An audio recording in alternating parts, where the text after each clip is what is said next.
Welcome to the Planning and Rights of Way meeting. I'm Councillor Windle, the chair of the panel. Let's do introductions to the panel members and officers. Panel, please introduce yourselves. Good evening, I'm Dave Shields, councillor for Fremantle. Good evening, I'm Richard Piakovic, councillor for Harefield. Hello, I'm Councillor Sarah Wood, councillor for Bassett. Councillor Ginny Lambert, councillor for Bargate Ward. Councillor Price, Fremantle Ward. Officers, please introduce yourselves. Thank you, Chair. Anna Lee, Senior Planning Officer, here to discuss the first item. Thank you.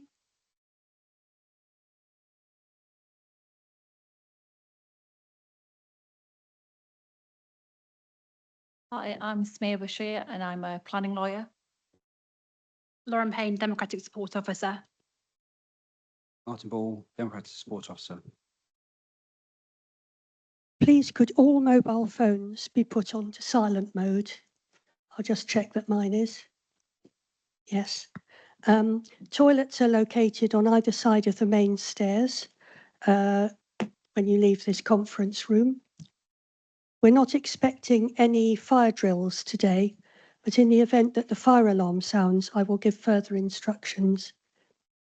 For the benefit of the public, I would like to point out that the role of the Planning and Rights of Way panel is to consider the planning applications and reports detailed on the agenda and to make decisions on these items. When members of the public wish to speak on an application and have registered in advance to do so, they will be invited to come to the front of the room so that they can address the panel. Timings will be announced and representations must relate to material matters on the agenda items. There's a set procedure that the panel follows. Planning officer presents the report and any updates to the panel, which includes the officer recommendation for the application. Then interested parties, both applicant and objectors, address the meeting. Speaking times are shared, so if it's a 5-minute speaking time, you share it with anyone else who wants to speak. And representations must be material to the planning application. Once contributions have been made, you will not be able to take any further part in the discussion or question panel members or officers. Statements where received have been circulated in full to the panel and read by the panel in advance of the meeting. Ward councillors may also address the meeting. After that, officers respond to the matters raised. Then the panel questions the officers. Then the panel gives their views. The chair sums up, including listing changes to the conditions and recommendations, and then the panel votes. Please ensure that everyone involved treats all other parties with due respect in order that the work of the panel can be completed effectively. Please note that if a member of the public interrupts the proceedings or causes a disturbance, I may warn the person concerned. If the person continues to interrupt, I am entitled under council procedure rules to order their removal from the meeting. We now move to the main agenda. Apologies and changes in panel membership, if any. Councillor Bahrain has sent his apologies. Thank you. Then item 2 is disclosure of personal and pecuniary interests. In accordance with the Localism Act 2011 and the Council's Code of Conduct, members are to disclose any personal or pecuniary interests in any matter included on the agenda for this meeting. Do any members wish to disclose any personal or pecuniary interests in any matter included on the agenda for this meeting? I'll be speaking as ward councillor on land adjacent to 79 Burgess Road, and as such will withdraw from the panel for that item. Thank you, Councillor Wood.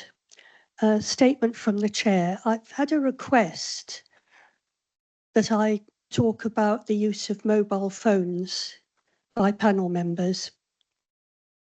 which I think some complaint has come in about. I would like to point out that some of the members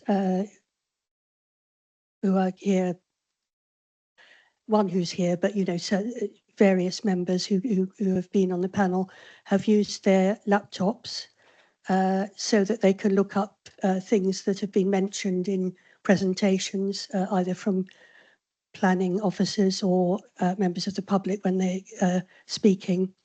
And they're able to look up maybe the view of the street or the map or something that that was within one of the presentations to clarify.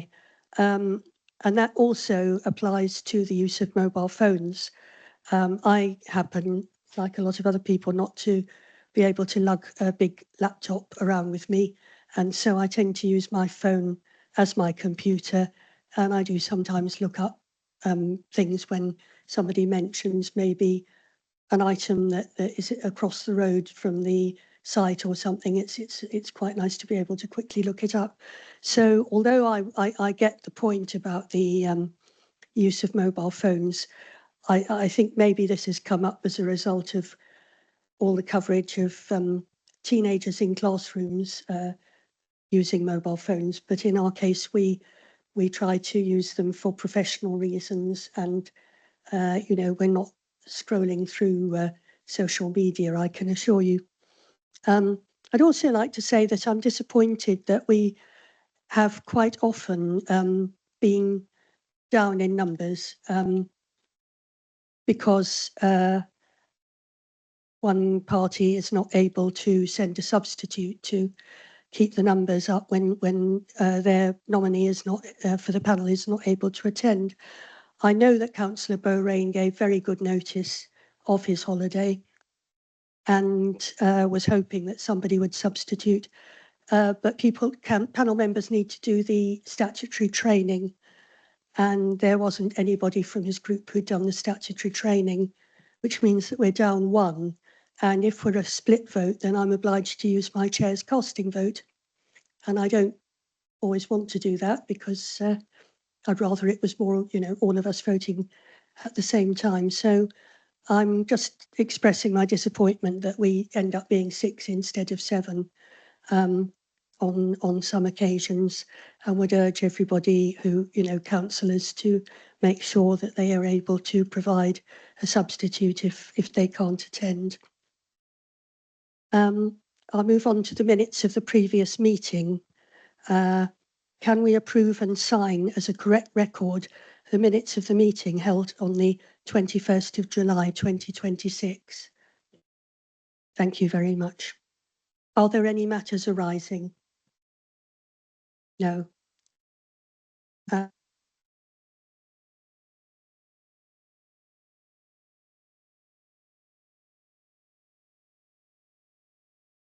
So we move on to item 5, and Councillor, well, give Councillor Wood time to become a member of the public temporarily. Councillor, sorry, no, you are, yes, you're ward councillor representation, beg your pardon. And the officer presenting is Anna Lee, so go ahead. Thank you, Chair. The application before you is for land adjacent to 78 Burgess Road for the erection of a 3-bedroom detached property with associated car parking. Looking at the site itself, the site is open space, and to start off, it's important to highlight that this proposal does result in the loss of open space, which is contrary to policy CS21 of the local plan. It's set out in the report, the justification along these lines, and I'll explain the justification in this case, but effectively the starting point really is it's not usable recreation space, and it's got low ecological value. So looking at the site itself, as you can see, it's located adjacent to the really useful footpath between Point Out Road and Burgess Road. It's located in an area of mainly 2-storey, but there are 3-storey properties in Point Out Close. And obviously does serve a wider area in terms of links to the sports centre to the north and the common to the south, not to the rear. Looking at the site itself, these two top photos show the extent of the site. This is from the rear of the site looking out towards the properties opposite on Burgess Road. And this is looking out onto the nearest property, 22 Point Out Close.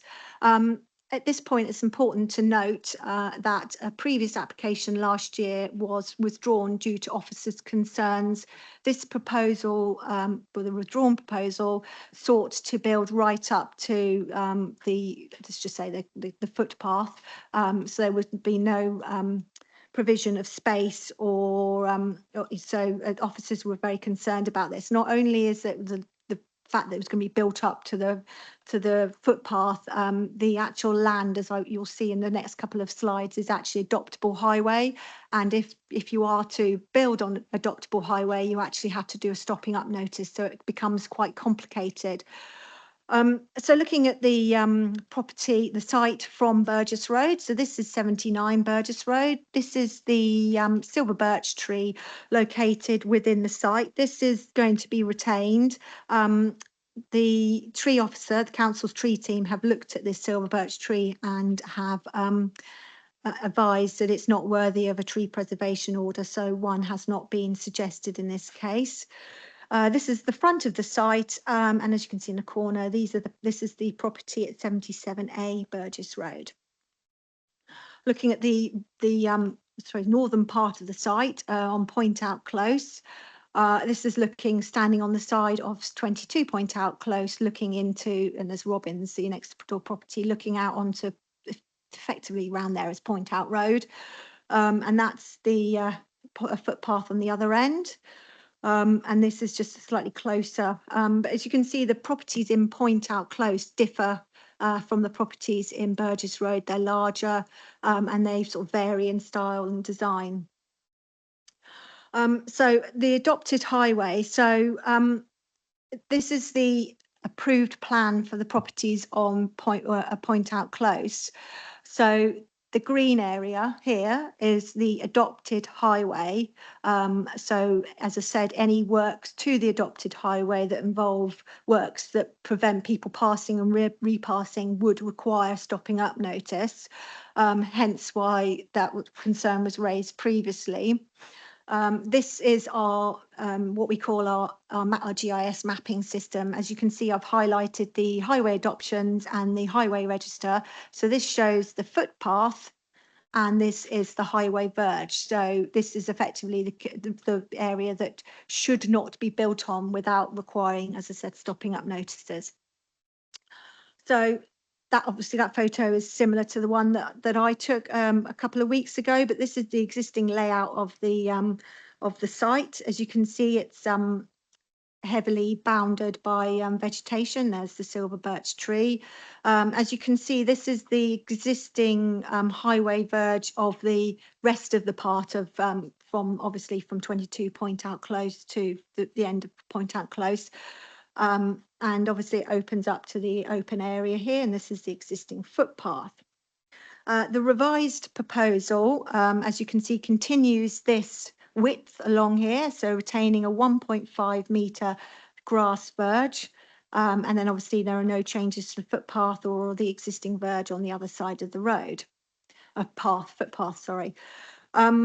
The proposal now shows that two vehicles can enter and leave in a forward gear. This shows a tracking diagram, and obviously the proposal shows that the layout is similar to the existing properties next door, 79, and obviously kind of similar to 77A, with obviously the rear garden and the retention of the hedge where possible.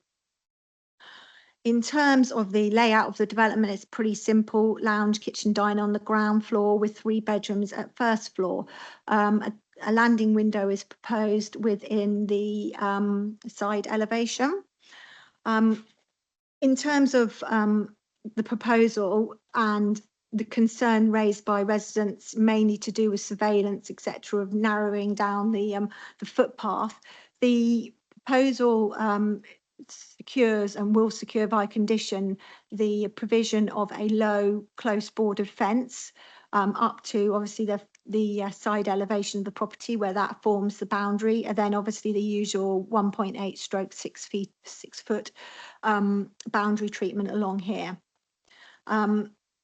So in terms of summary and conclusion, the proposal does result in a loss of a small space of open space, or a small area of open space, and this does weigh against the development. It is a negative, it's a negative in terms of the balance. However, this harm is considered limited because of the proposal retains the public footpath, and it also retains the a decent width similar to the existing width verge.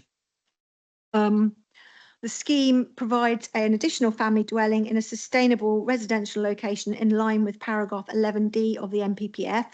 So overall, officers consider the adverse impacts in terms of obviously the loss of open space does not outweigh the benefits of providing a dwelling in this location where there's a severe housing need. In terms of an update to members, the residents have commented, third parties have commented that there is an issue in terms of the surface water drainage and standing water actually on the footpath roughly around this sort of location here. So discussions have taken place with the council's flooding consultants, and they have requested that the delegation be amended to the following. So in terms of on page 2 of the report, where it's to delegate to the director, that will now be 2A, and 2B will be is recommended to be the receipt of satisfactory flood risk assessment before approval, including a drainage strategy to demonstrate how flood risk to and from the site will be managed. And finally, the last update, because it's going to be a self-build, our standard B&G biodiversity net gain condition doesn't bite. So a condition has been suggested to secure the self-build nature of this. And so that's added as a condition to the end of our suggested conditions. I can read that out if members wish me to, but it's just to secure that obviously it meets the self-build requirements. And other than that, the recommendation is set out as in line with the report. Thank you, Chair. Thank you. So now we go to the objector, who is David Johnston. If you want to come to the front, the microphone, and you will have 5 minutes to speak.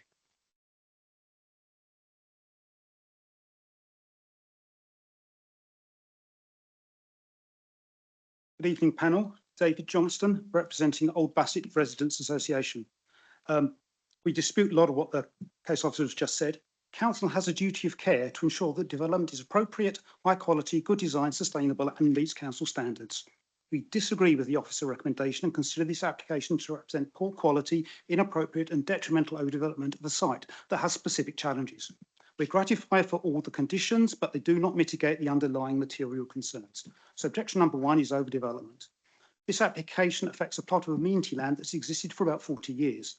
The officer had just mentioned the previous application, which was withdrawn, quote, because it was deemed to, quote, erode the landscaped open character of the site and adjoining footpath corridor, reduce the attractiveness and perceived safety of the pedestrian route, introduce excessive front hard standing, result in the loss of hedging habitat, and fail to adequately address biodiversity impacts. Nothing in this application addresses any of those previous objections to any material degree, apart from the widening of the path. The building footprint is very similar. The front hard standing is actually increased, and the loss of that mature hedging is over 70% of its length. The application represents the same inappropriate developments before, yet the officer is now fully in favour. We find this illogical. Objection number 2 is parking and road safety. And I ask you to look very, very carefully at that tracking diagram you've just been shown. The site lays on Burgess Road, a very busy, narrow and fast road. The plot is very narrow, only 6 metres wide. The smallest family cars have a turning circle of 11 to 13 metres, medium cars 13 to 15 metres. Most cars on the UK road could not perform a 3-point turn within 6 metres to safely enter and exit the property forwards. The tracking diagrams are unclear, suggest a minimum 5-point turn, and are neither independently produced nor specified by turning radius. We believe it would be negligent for council to accept them as valid. An ambiguous need for a 5 or 7-point turn demonstrates poor design and overdevelopment. Objection. Loss of green space and biodiversity. Council's policies aim to protect, not destroy green space. The plot is an established local green space with the only mature native hedgerow in a very wide area. It forms a link between the common and adjacent residential areas. It's a bat foraging site and a bird nesting and feeding site, and contains rare local fauna. The latest plans lose even more of the hedgerow than previous, over 70% of its length and well over 50% of its depth. Overall, 80% of the plot will be covered with hard standing or building. No biodiversity assessment has been undertaken, no mitigation proposed. The report claims limited effect on ecology. We beg to disagree. Objection, drainage and sewers. Contrary to the officer report, the site floods every time there is heavy rain due to inadequate capacity of the surface drainage sewer that runs at the edge of the site. Manhole covers lift and water pours out onto the path and grass to a depth of several inches, taking several days to drain. Covering 80% of the site with house patio and hard standing of unspecified nature with greatly enhanced local flood risks, especially to the public footpath and adjacent properties, as runoff onto them will be much greater and drainage capacity much reduced. No SUDs can be built within 5 metres of a sewer. Very little of this plot is more than 5 metres from a sewer. There's 3 sewers that affect it. No soil drainage or sewer survey has been included, and we believe it unacceptable risk to grant permission before water management is proven. Objection, too close and too small. The residential design guide specifies a minimum 21 metres back-to-back separation. The officer report admits it's only 18.8 millimetres. That isn't broad compliance. There's no such thing. It's failure to meet standards. It also specifies a minimum 90 square metre garden. This is less than 70 square metres, another failure to meet adopted standards. This is clearly poor quality overdevelopment to the detriment of both the occupier and local residents. And third objection, this is not a self-build. It is an essential requirement of self-build that the exemption is submitted by someone who will both occupy and own the property. The exemption is in the applicant's daughter's name. Neither the applicant nor his daughter legally owns this plot. Therefore, neither can claim self-build.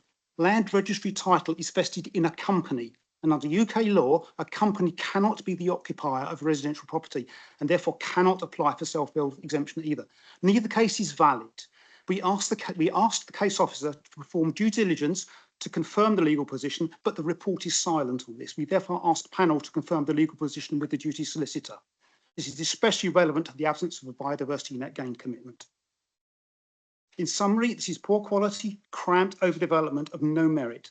The quality and quantity of the documentation is woefully inadequate. It represents loss of green space, of biodiversity and of neighbourhood amenity, and brings significant risk of more serious local flooding. We request refusal. Thank you. Thank you very much. Perfect timing. If you want to take your seat.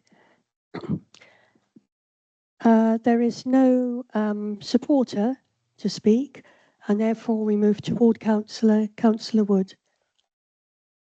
And you also have 5 minutes.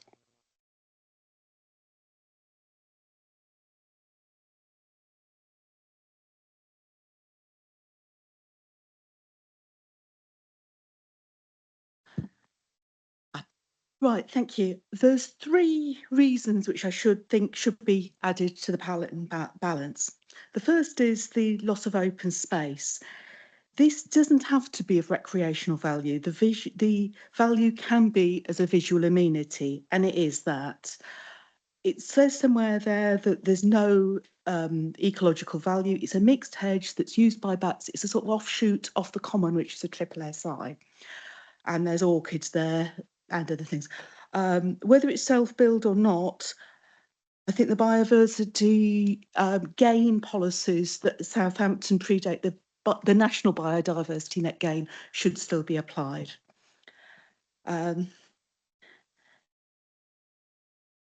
Reason number 2 is that this was built, the plan that the officer put up recently has a red line around it. This was the plans for the development at Point Out Close, and this is labelled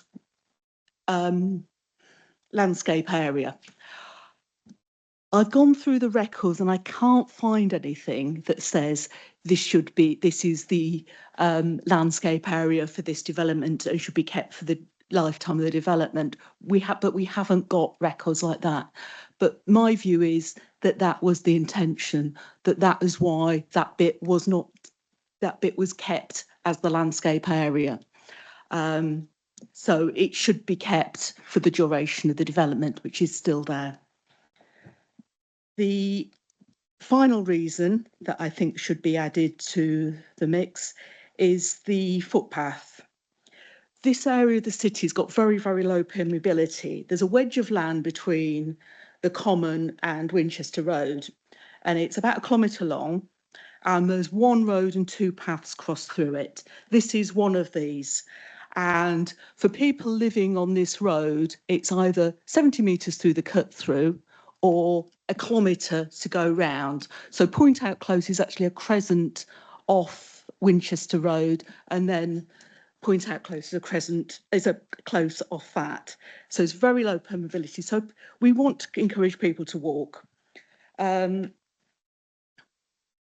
went through the manual for streets, which is the official guidance by the Department of Transport for streets design, but also for the use of existing streets. Normally, you try not to have bits where it's only pedestrians and cyclists, but where they are, they need to be open and overlooked if possible. There's all sorts of aspects that they would recommend that we keep it as wide as possible. Well, areas of this, there's a 2.5 metre hedge. The whole width of footpath verge is 4 metres. And then we've got the flank of the house. That is very narrow. Some of their advice is pedestrians generally feel safer in areas overlooked by buildings with habitable rooms, which we've got a window on a hallway, but that doesn't really isn't really used that much. Narrow alleyways can be used for antisocial behaviour. We're narrowing this and making it so that it's not overlooked, and that is a bad thing. Pedestrians, another quote, pedestrians can be intimidated, particularly vulnerable by the fear of an area. So we have to try and design it so people aren't fearful to use the space.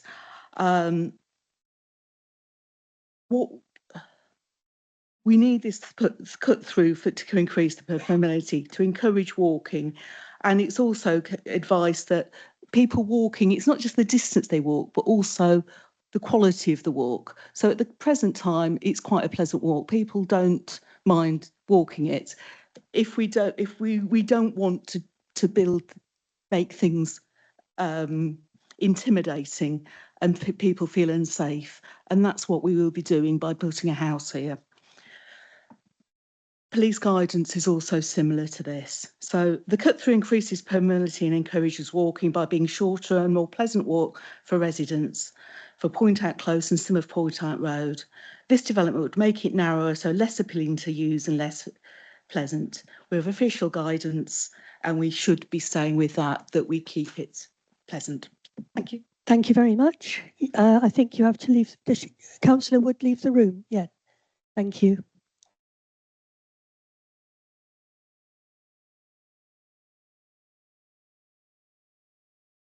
Right, we'll wait for that. Okay, so back to the planning officer for a response. Thank you, Chair. A lot of what's been said is actually addressed in the report, but just picking up some of the issues, citing the overdevelopment of the site, the development is actually 27 dwellings per hectare, which is lower than required in the area, but also it's spatially the same as what's in the area. So it'd be hard to argue that. In terms of the B&G, self-build doesn't require any B&G. It's exempt from that. And obviously now since the 1st of August, I know it's not relevant, it's exempt because of the size of it. In terms of car parking, and tracking, this has been assessed by our Highways Development Management team, and it's and they have advised that it is sufficient to enable two normal sized cars to turn, as you can see, within the site and enter in a forward gear. This is obviously very key to them, and they've highlighted this throughout the process, and they are satisfied with this layout. Yes, the loss of open space, as I highlighted right at the beginning, is a shortfall of this proposal. There's no getting around it. You know, it is a loss of open space, but obviously, you know, we've got to weigh that against, I say officers and members have to weigh all planning applications against the fact that there's a severe housing need, and the NPPF, which is the National Planning Policy Framework for people, just to make it clear, does highlight that unless there is adverse impacts, then there should be it should be balanced towards the provision of housing in this case. In terms of ecology, I've actually spoken to two ecologists just to double check a number of things today, and they both have maintained the fact that they have no objection to this proposal. Flooding, I take on board what they've said, hence the change to the delegation. Can't remember what my no objection related to. Self-build. In terms of self-build, from a planning point of view, there's nothing that the developer has to do at this stage. Obviously, there's stuff that they have to do in SIL, but it doesn't have an impact on from the point of view of a planning application. They've submitted the application and they've served the relevant certificates. So as far as I'm aware, obviously my legal colleague can advise further, but I feel that that's sufficient in this case. Is that correct to say? Thank you. Councillor Wood's comments, again, loss of open space. She's commented visual amenity, agreed. In terms of the BNG, there is actually no, although there's a council requirement for BNG, there's actually nothing to specify this. And as I said, the BNG on this case is exempt, so there's not much that we can secure. The proposal doesn't impact the existing footpath, so it doesn't block or hinder anyone using the existing footpath. It actually, as I said, it continues a similar width in terms of the verge on the other side than is already found adjacent to 22 Point Out Close. It's not a cycleway, so that is not relevant. In terms of safety and security, at the moment, there's hedges all the way around the site. Obviously, as I said in the presentation, there's proposal is for a lower fence along here. That will obviously enable better surveillance of the site. I note obviously a landing isn't great, but landing will put obviously shows light, and you know people can look out of landing windows, but actually this proposal improves the surveillance of this area. Officers would agree, would argue. I think that's covered everything that's not in the report, and I've kind of gone over things that are in the report.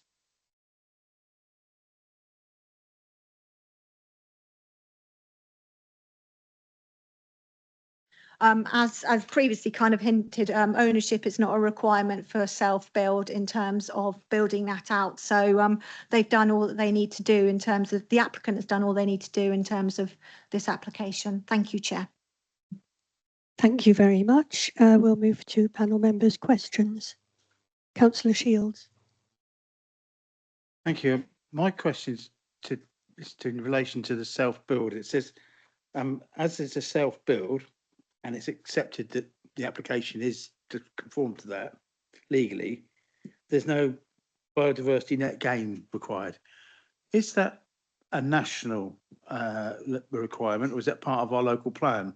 The reason why I ask is that, and it's a shame that the applicant isn't here tonight, because I'd rather entertain the idea that I'd like to see more self-build as part of our housing mix, and that could be a vehicle by which it would address environmental gains. So, for example, you know, I saw on the diagram there was a heat pump or an air pump or something like that. Good. But then I'm a bit put off by seeing there's two cars on there.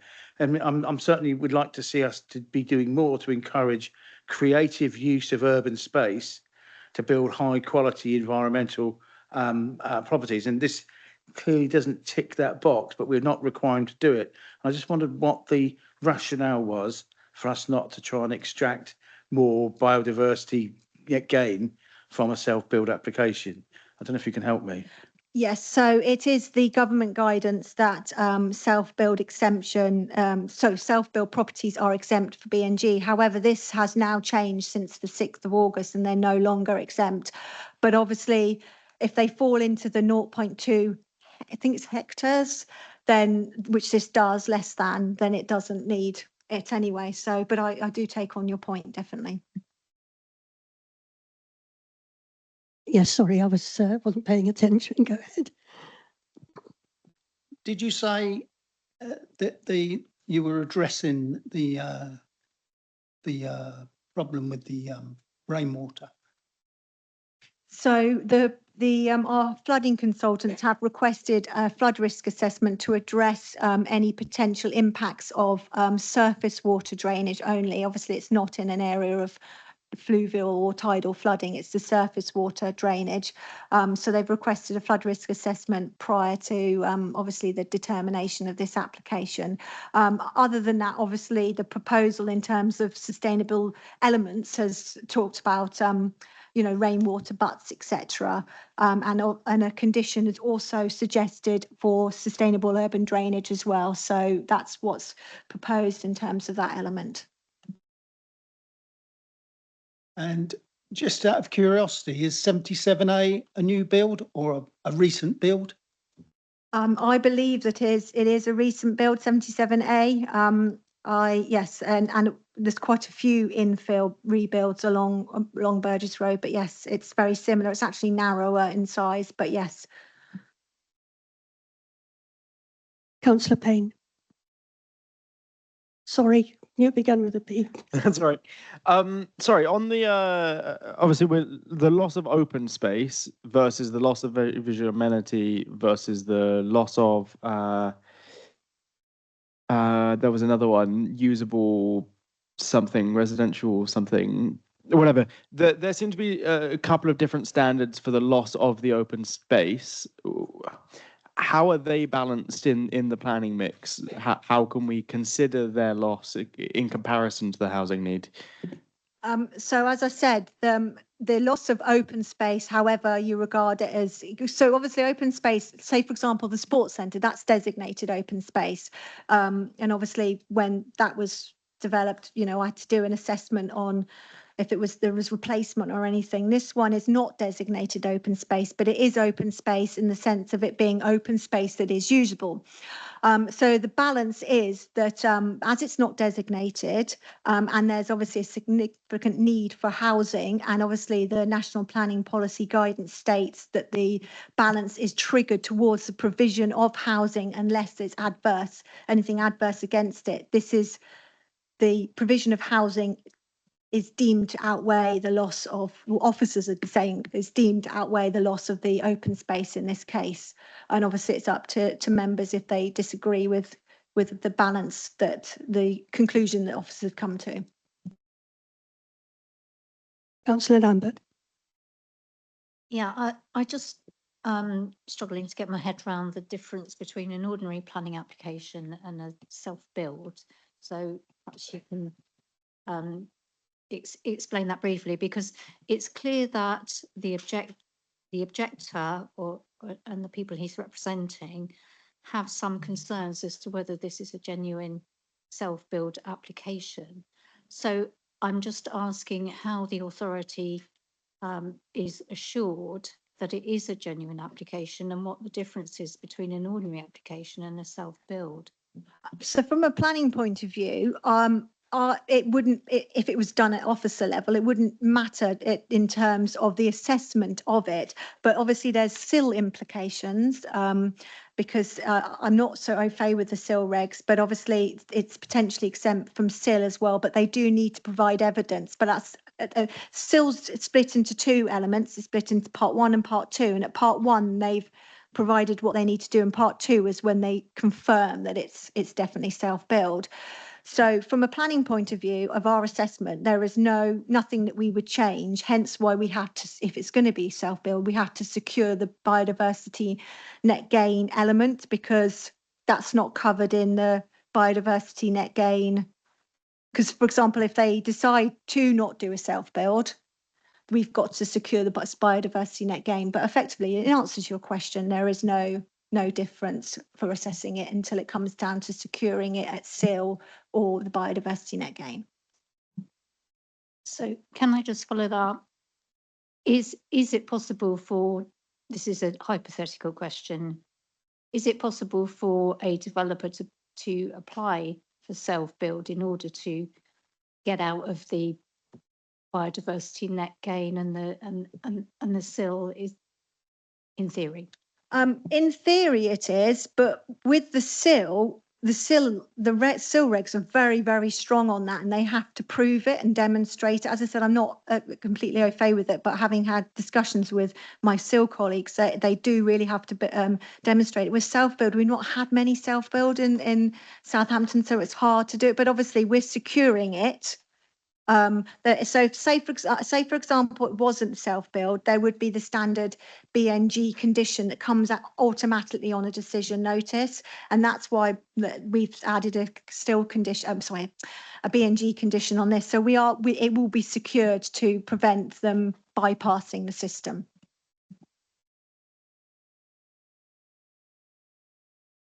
Any other questions? Yeah, I am still concerned about the flooding and drainage. It seems very vague. I know that that's going to be a condition that they come back with, but I think that we haven't really had a chance to, interrogate it and to see, ask questions about whether it will deal with the flooding. I'd just like to know how we can possibly, assure ourselves. It's quite often that there's engineering solutions that can take place in order to address the SUDS. The SUDS can obviously be in as I said, rainwater harvesting, and there's lots of ways of doing it. I do take on board what obviously Mr. Johnson said in terms of it being close to sewers, etc. And obviously Southern Water do have issues with elements like that, but Southern Water haven't raised an objection. But there are often engineering solutions to address the SUDS issues within urban areas. Could we have those engineering solutions brought back to panel?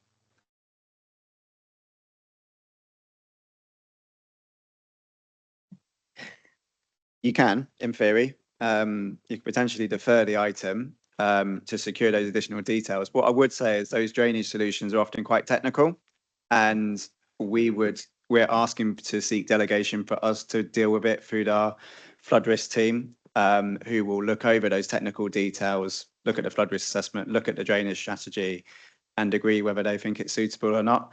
So for the best will in the world, as officers, we are less qualified to deal with that than the drainage solution experts. So our recommendation is still for that detail to be secured by us and in conversations with our flood risk team and our drainage consultant, but it is within your ability to suggest a deferral on that basis. Not that we would recommend that. Thank you. Councillor Price. Yeah, just quickly, I have a concern on that, which is that it was made clear that it was only recent that officers learned that there was a flood risk in the alleyway to begin with. So the concern for me is that we didn't know it was a risk until residents brought it up. Residents have now brought it up, and you're asking us not to then see the solution and ensure in a similar way that there's a solution. Just to clarify, we've always known that it's been there, but we felt that this provision of the suggestions that they've made in terms of the design, and obviously the SUDS condition, which is our standard condition that we put on most new dwellings, would have been sufficient. However, following advice from the consultants that prior to this meeting, that's come up. So it has always been on our mind, and it's often a standard condition anyway.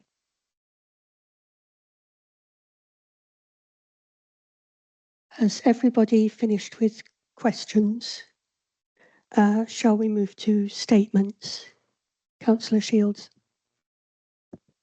I'm torn on this. At first, looking at it, thinking, a family house, which we need more of, adding to that is something which is good and very supportable. And as I sort of hinted in my question, I quite like the idea of, you know, seeing some innovative solutions, creative, using self-build. But the answers to my questions didn't really give me the sort of reassurances that I had. That said, though, I do think we should be doing everything we can to increase family homes in the city. But I'm for various reasons, I don't think that I'm able to support this application, but I won't be opposing it either. Sorry, Councillor Price wanted to come in next. Yeah, similarly, I looked at this application in our paperwork and I couldn't see a problem with it. I was fully intended to vote for it. As Councillor Shields said, there's an incredibly important need in the city for homes, particularly family homes. That being said, this alleyway is the primary route for several roads to access the common. It is a green route to a green space. It is a green space on a green route to a green space that is very, very common. That plus the uncertainty of the flood risk means I'm not sure I can support it either. Councillor Lambert. Yeah, I would agree with previous speakers. I've also got some concern about whether there would actually be any mitigation under the planning conditions which have been recommended by the ecology officer.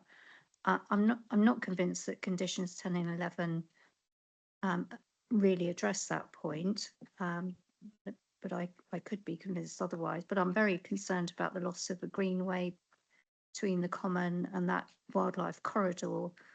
And I've also got some concerns following the objectors, the issues the objector raised about the self-build. So yes, I'm very torn about this, but minded not to oppose it, but not to support it. Okay, Councillor Pijacevic. Thank you. Yeah, I think it is important. We do need family homes. And currently, looking at the application, it's compliant. So provided the drainage is dealt with within the planning officer's remit, I would be in favour of it. Can I just seek guidance from the panel members who've raised issues, concerns and doubts, because I sense that you were wanting to vote in favour. If we did defer this and it came back with reassurances about the flood alleviation and the,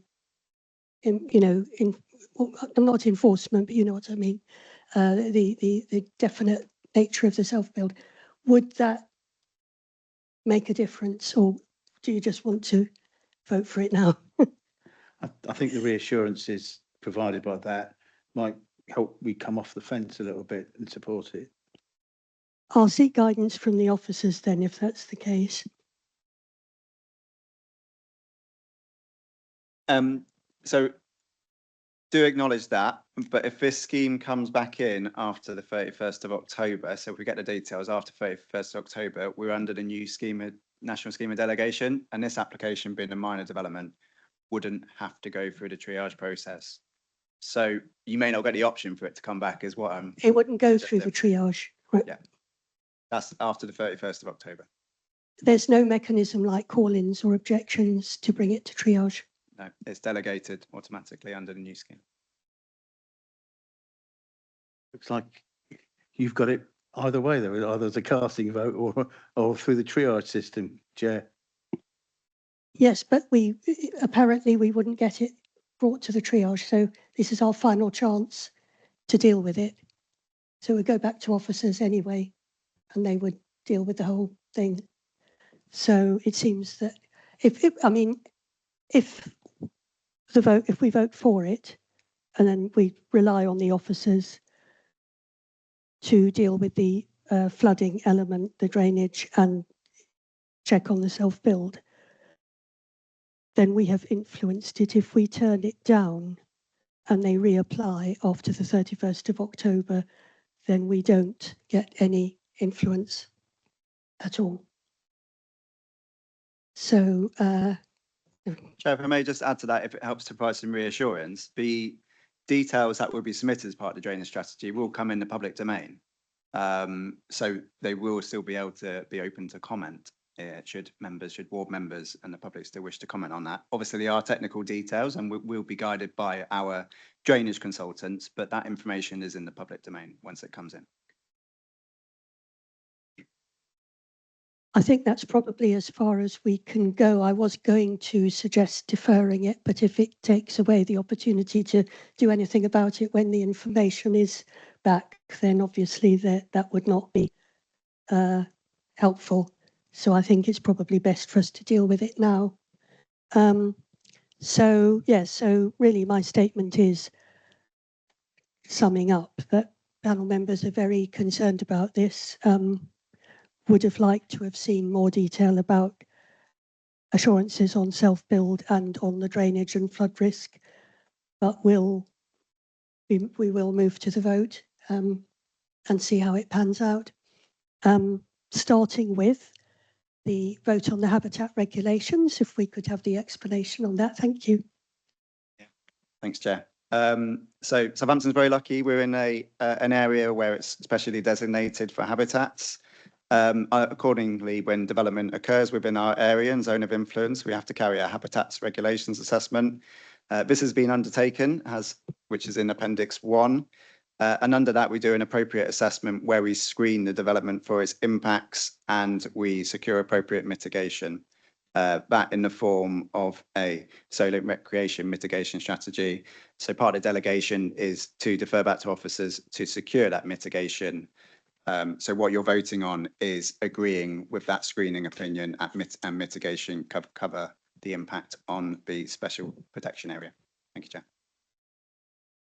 Thank you. And for the benefit of the public, if we vote in favour of the habitat regulations assessment, it doesn't mean that we can't vote against the substantive item.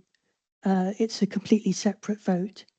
So having said that, we'll go for all those in favour of the habitat regulations assessment. Thank you.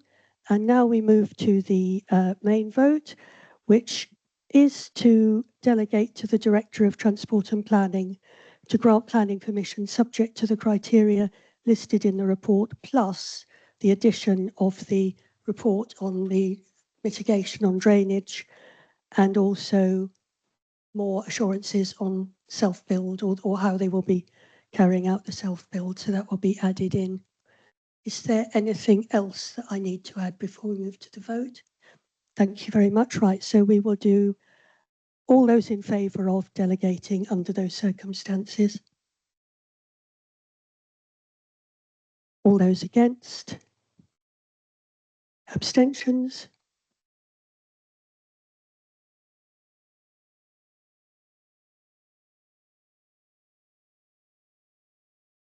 Yes, I think that was 2 and 1 and 2, wasn't it? Yes, so that has just passed. Yeah, okay, thank you.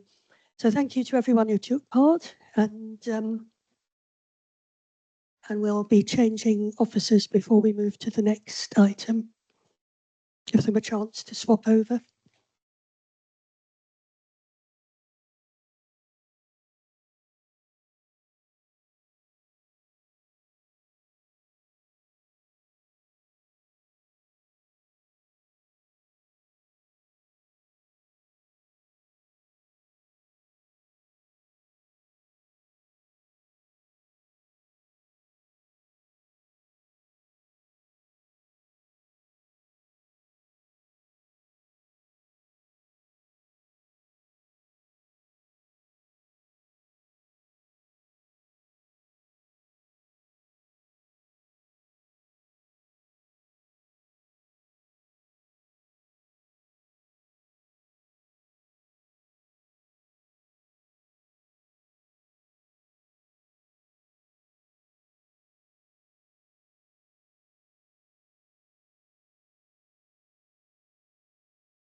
So the next item is presented by Matt Pigeon. Thank you, Chair. So yeah, this application is for 8 Thorners Close. It's a mid-terrace dwelling within Redbridge, and the application is a change of use from the family dwelling that it is at the moment to an assisted living property for 3 people aged between 16 and 21. So old children between 16 and 18, and then 19 to 21-year-old young adults. So 3 of them with 24/7 on-site supervision and care. The aim of this property is to operate to allow people who were previously likely to be in care of some sort, possibly foster care or a children's home, to move on to the next stage of their housing and ultimately eventually become independent and live a normal life outside of the care system. So photos of the site, as I said, it's in Maybush. It's 270 odd meters away from the closest bus stop. It's relatively good accessibility. And there are no changes to the property at all. It's this mid-terrace property, no external changes. And you can see here that there is off-street, there's parking on street. There's no off-street parking associated with the property. No changes at the back either. This garden is sufficient in size to meet with our standards, but again, yeah, no changes. So good size rear garden, and internally the property is being decorated and refurbished, leading to this. The site is in the middle of the image here. You can see again, garden has sufficient space for cycle storage, frontage bin storage. So normal kind of affair. As I say again, no change to the external elements of the building. Existing indicated is 4 bedrooms. I suspect it was originally designed as a 3-bedroom house with reception rooms, lounge, kitchen, dining area below the ground floor. And the proposal is for a 3-bedroom property, so 1 at the ground floor and then 2 above, and then a room for the staff to stay overnight. So 3 permanent members, residents, and then the staff overnight as well. That operates on a shift basis, 8 o'clock in the morning to 8 o'clock in the evening, approximate times where changeovers will occur. And then we've got an elevation drawing showing the property as proposed, but again, no change from what's previously been or the existing arrangement.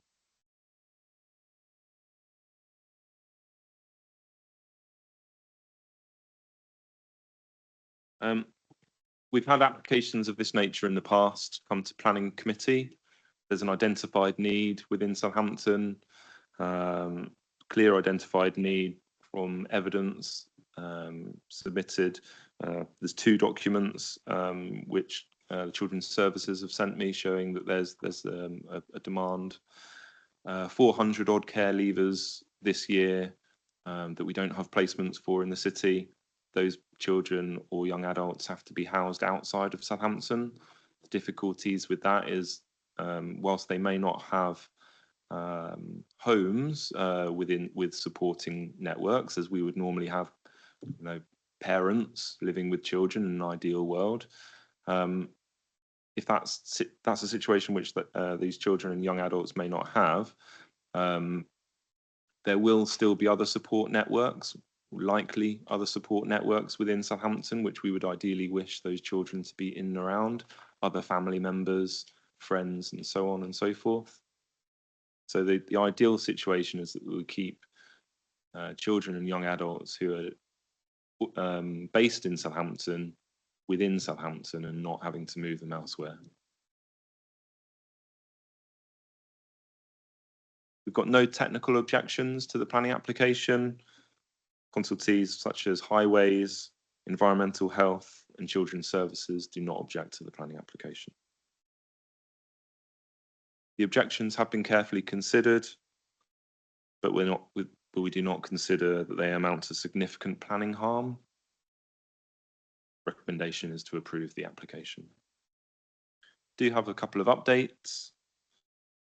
Conditions 2 and 3 can be strengthened. So with condition 2, I'll be saying we're recommending to add as assisted living for young persons as a description rather than relying on the submitted details. So small change in wording there to strengthen that condition.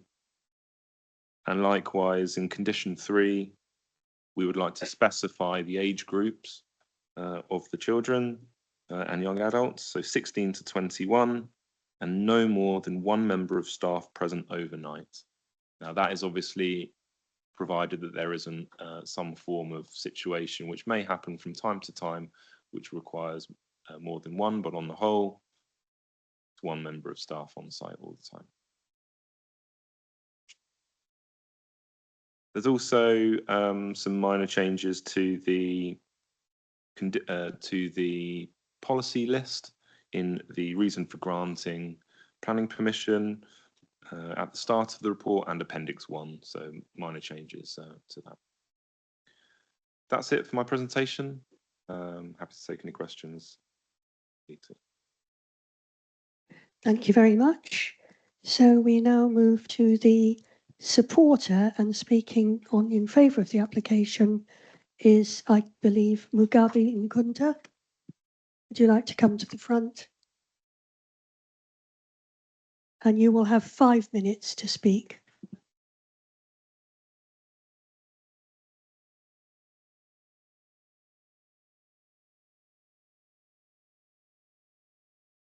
Hello, my name is Mugabe, as you mentioned. We are the accommodation providers for young people, young adults who need support and care.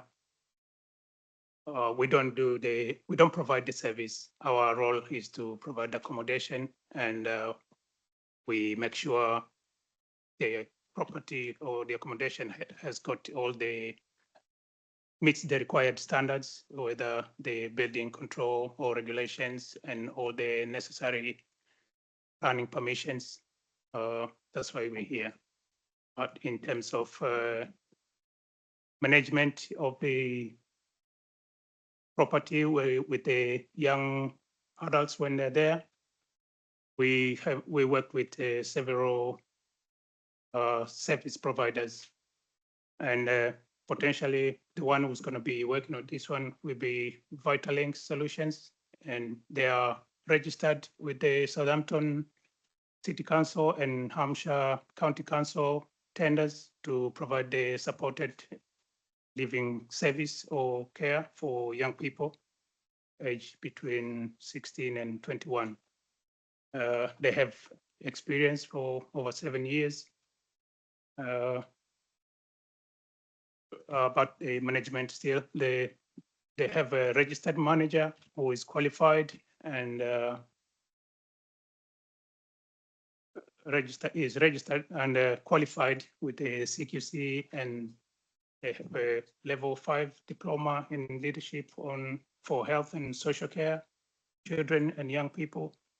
And staff will be looking after these young people as well. They go through the mandatory training, DBS checked, and regarding, let's say, noise management, they have policies which they follow, like the quiet hours policy, which will be enforced from 10 p.m. to 8 a.m., of which if it's TV or music or outdoor use, the noise will be kept low. And for garden use or outdoor will be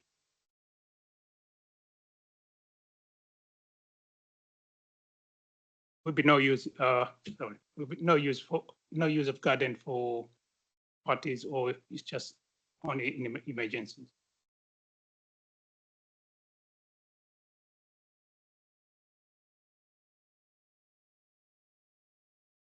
For physical measures on a noisy controlling, they have soft closing fittings on the doors, so there will be no banging of the doors, and possibly, if needed, having the soundproofing panels between the neighboring walls that will minimize the noise, and the staff training as well. They are trained for de-escalation, conflict resolution, managing antisocial behaviors, and they're expected to intervene if behavior risks disturbing neighbors. That's all.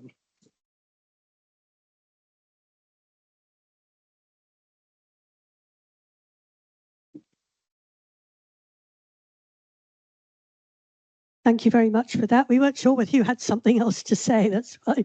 Yes, no, you go and take your seats, and that's fine. Thank you very much. And we have the ward councillor speaking, Councillor Goodfellow.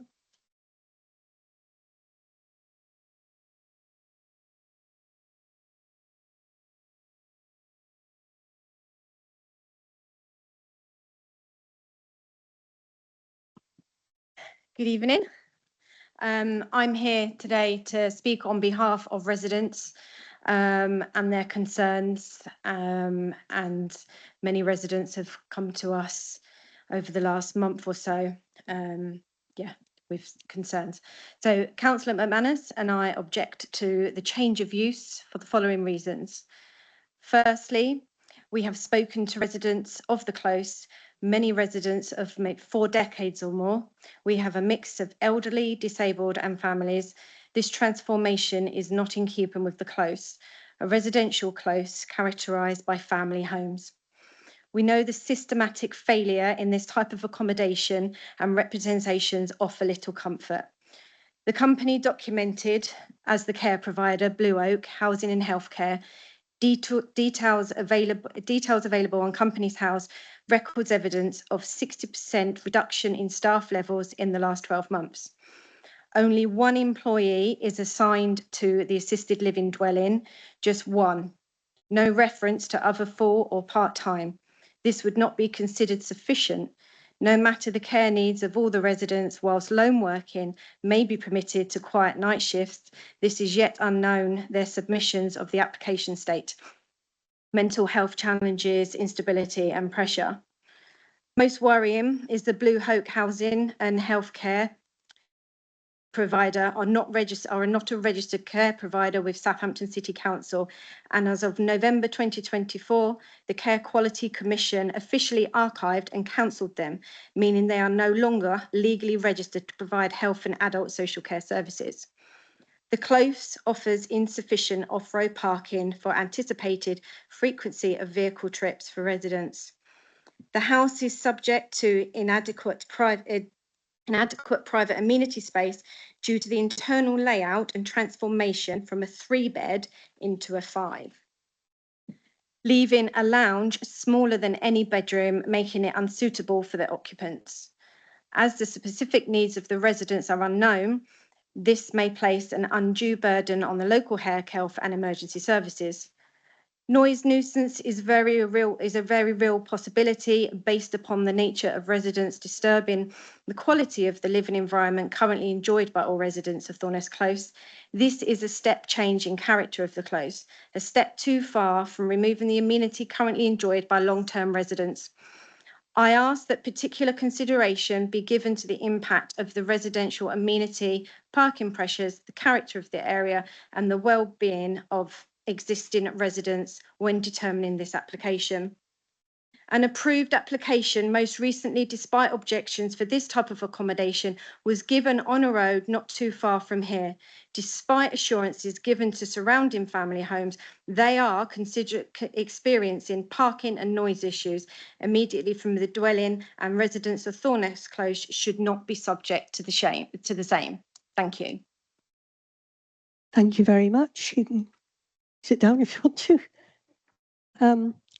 Right, so we go back to the planning officer for response. Thank you, Chair.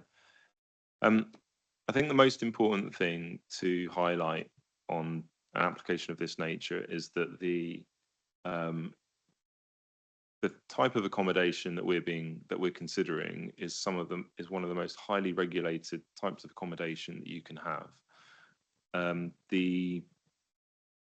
I think it's Appendix 3 to the report is a summary of the legislative overview and different organisations which have input into managing a property of this nature. So again, you have Southampton City Council, obviously, and that's commissioning, so making sure that we're putting the right people into the right property, and that the property has the right standards, and that the company who are looking after the young adults and children are adequately have the right qualifications to do so.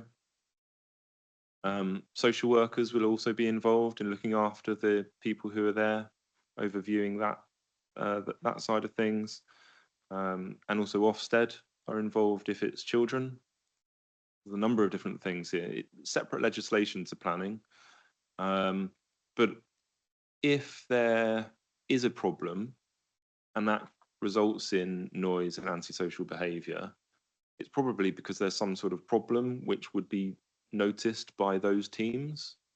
They'd either look to resolve them as quickly as possible, or they could potentially remove the opportunity, remove the company, remove the license or whatever, however it's phrased, remove the opportunity for that company to be operating from that property.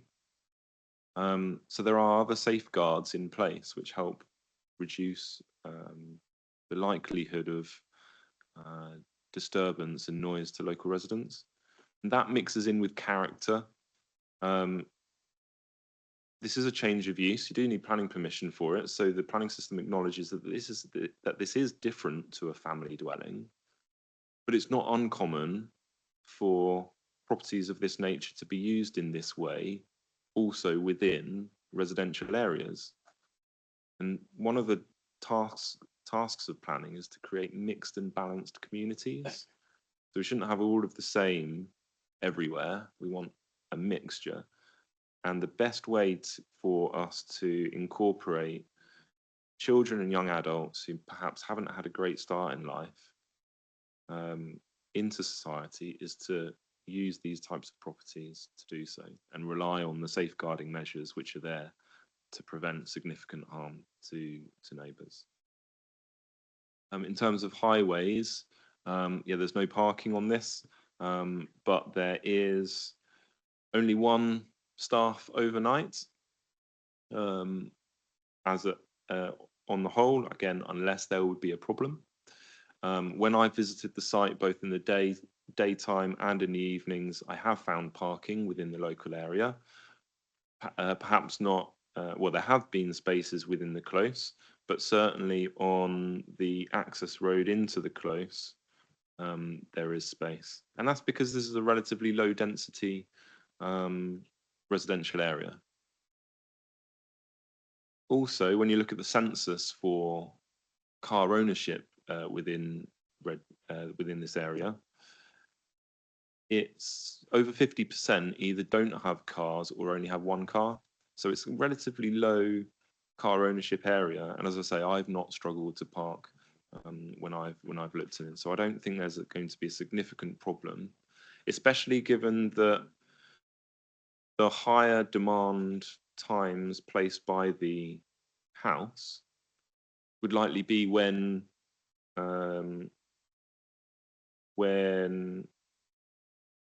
people visiting the site for health reasons, for housing matters. So the other staffing or Ofsted inspections, those sort of things, they would happen during office hours, normal office hours, 9 to 5 kind of time, more likely. So outside of the times, the evenings, when there's more pressure on local car parking caused by residents coming home from work, parking near the house. There was comment on the company and its ability to operate. That's not a material planning consideration. We deal with land use. So we're not considering the company who could go in there.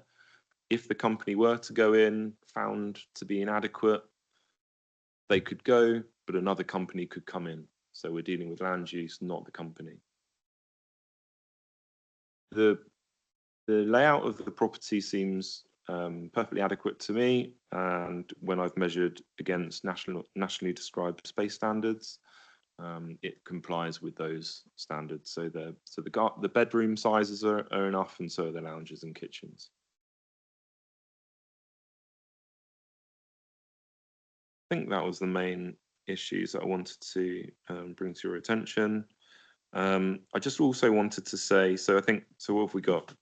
There's a management plan, which we can condition, and then obviously there's the other matters which I mentioned in Appendix 3. So Appendix 2 and 3 are very relevant, but also residents will be subject to individual risk assessments, support plans, behavioural management procedures, and regular reviews by social workers and placement authorities. Quiet hours are between 10 p.m. and 8 a.m. There'll be no large gatherings or loitering prohibited. Going back again, we've got a management plan and there's a wider regulatory framework. They're the key points, and that's why we've been able to conclude that the application is acceptable. Thank you. Questions from the panel? Councillor Price. Yeah, I've got a couple of questions. First of all, I didn't write it down. What was the age group you wanted to secure by condition? 16 to 21. It's quite strange to fall into the category you'd describe as an old child. What kind of care needs are covered under this? Just establishing sort of the impact to residential amenity. What are we expecting? Behavioural needs? Are we expecting access needs? What are we expecting? It could be a range of things, although it's important to note that this isn't proposed to be, and I've got it here somewhere. Bear with me for one moment.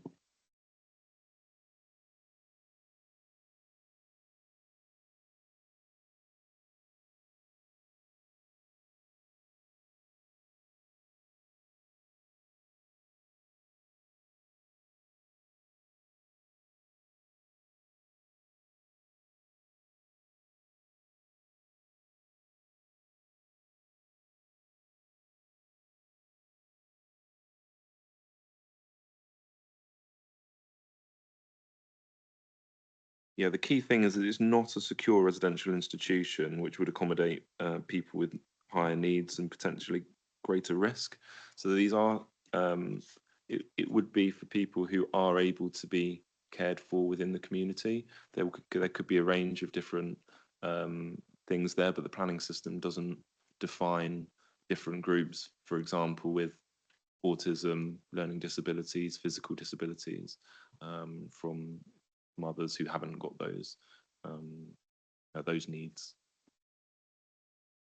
Sorry, just one or two more. Are we limiting by condition the number of staff on site? We are. What are we doing?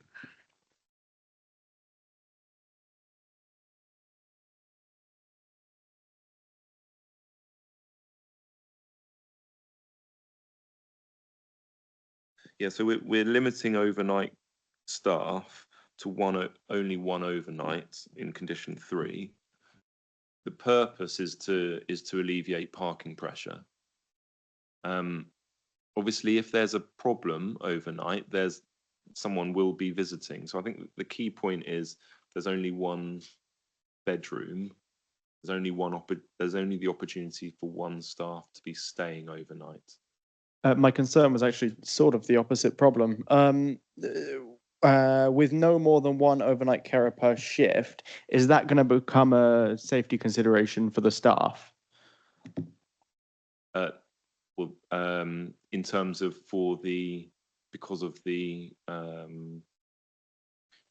nature of the children or young people who are staying there, well, that will be all part of the management of those children. If there was a risk to the staff member because they need 2 members of staff rather than 1, then presumably that wouldn't be an appropriate placement for that child or young person. So there would need to be a change in arrangements. They would probably, if there was a situation where there was a danger because of the residents, those residents would need to be moved. Fine. I have only one more question.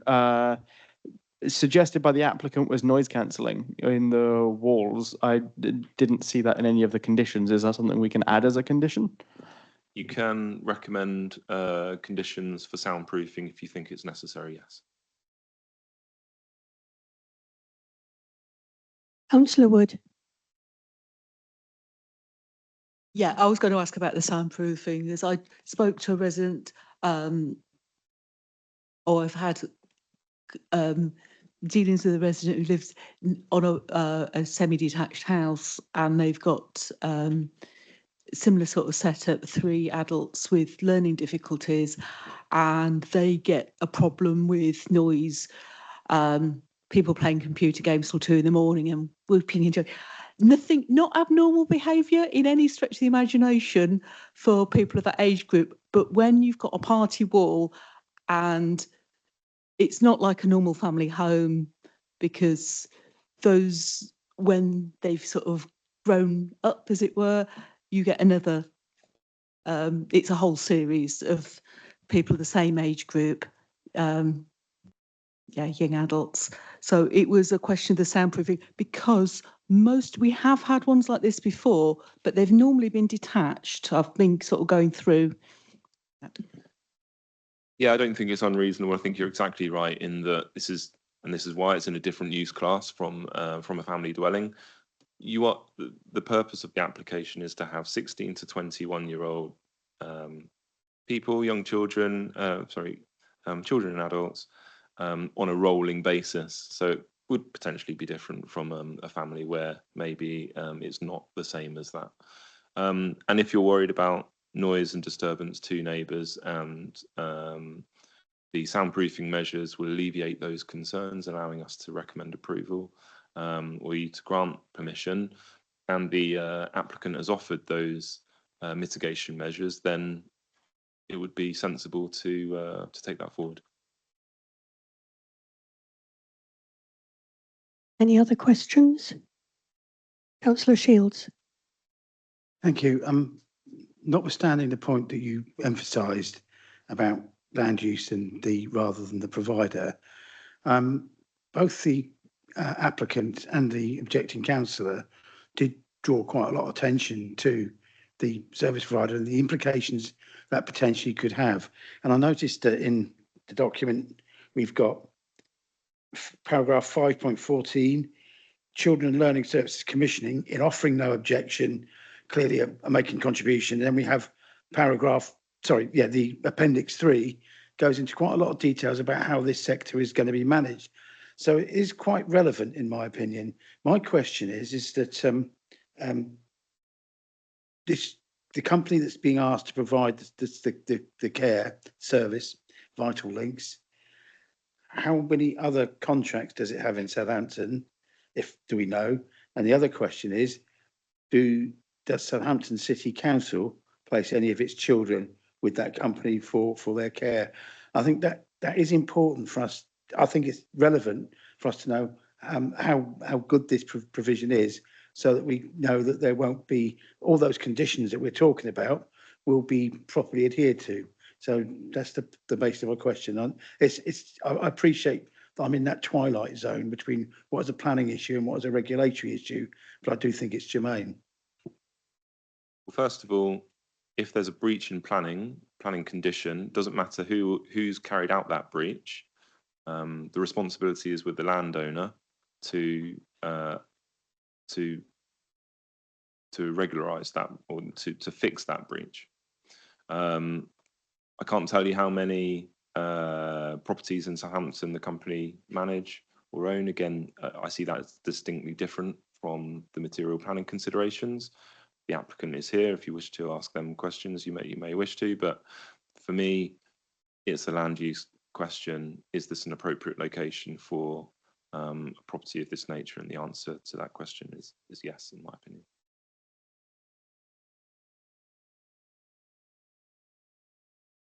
No other questions? I have really it's sort of a question or a request really, but so it's really just bringing it all together. Can we secure the soundproofing and what the applicant also mentioned, the quiet closing of the doors by condition, and while we're at it, condition the management plan? Yeah, currently the recommendation does not include those conditions, but you could vote to include that condition if you wish to do so. I would do it as one condition, both elements of soundproofing in the same one. We'll see if we can add anything else in there which we can think of to address it. But at the moment we've got doors, and we've got on the quiet closing doors and soundproofing to each external wall linked to the external wall, each wall linked to the neighbouring properties. Yeah, we'll deal with that then. We'll have a vote on it. But I also wanted to query the concept of the young people, children, having daytime professional visits, you know, from their support workers. Wouldn't the young people either be at school, college or work, or are they all going to be NEETs? Well, some will be, but 16 you can leave school, can't you, as well? So difficult for me to know exactly. I just meant, you know, we're in a current sort of crisis over young people, but if they're now moving on into their next phase of life and they've left school, they would be doing something else, wouldn't they? I mean, you can't say that in planning terms, but I'm just saying the suggestion that they would only ever get professional visitors during office hours, they would have to take the day off either school or college or a job, because we're not looking at severely disabled people. You know, we're not looking at severe learning difficulties. That's a different setup. We're looking at basically children who've been looked after, moving on to the next phase of their life. So I would hope that the support they're getting as they move into this next phase of their life includes them doing activities during the day, such as studying or working. So I just think we need to, when we're considering it, we need to consider there will also be evening visits to fit in with the young people's schedule. That's just, yeah. I think that's reasonable to, yeah. Certainly the intention is to aim for as many of those visits to happen during times of the day when the roads aren't, when other members of the public who live in the area are not at home, to reduce the possible conflict with those people. But yes, of course, there are going to be some situations where evenings, weekends may be necessary too.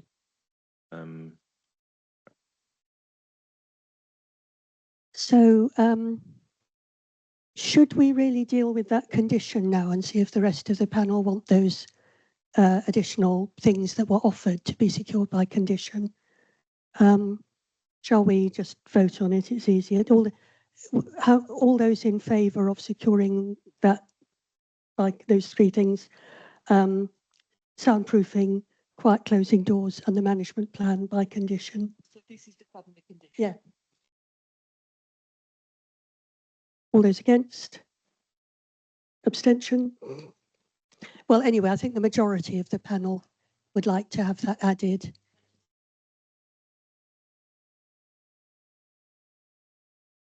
Oh, sorry, we were just, yeah. Oh, yeah, all right. So, yeah, so we agree that's what we would like.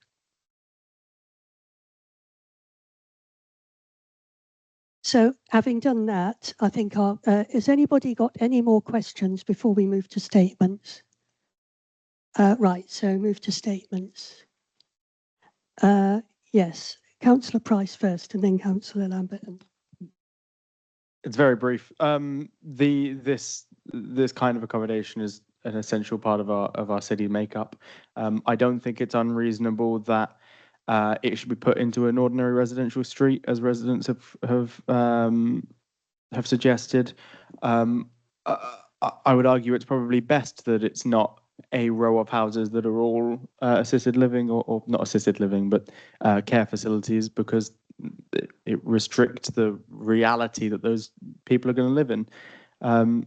Yeah, I will be voting for.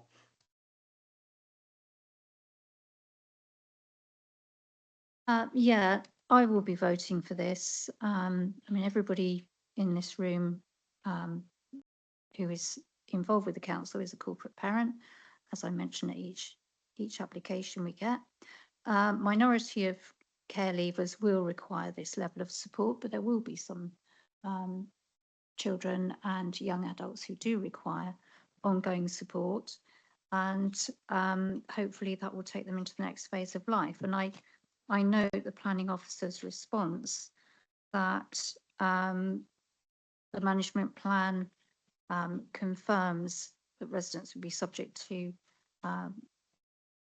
various arrangements. I'm happy with the plan that's been submitted, and I'm confident that it will be determined by regulation if there's any problem.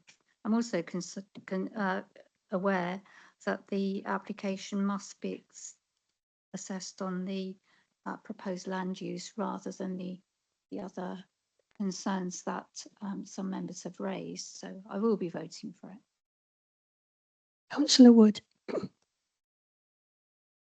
Having spoken to residents who, as I said, in a semi, at the half of a semi, I do agree that these places, these halfway houses should be in residential areas, but not in a mid-terrace. I think that's too much noise disruption for residents. But yes, they integrated within the community, but not in a mid-terrace. Okay, thank you. Councillor Piatrovic. Thank you, Chair. Yes, thank you. I think with the management plan in place and those conditions added, I'd be happy to vote for this. Councillor Shields. I want to support this, but from my own experience of similar types of development in my own ward, without adequate supervision management, then I would against.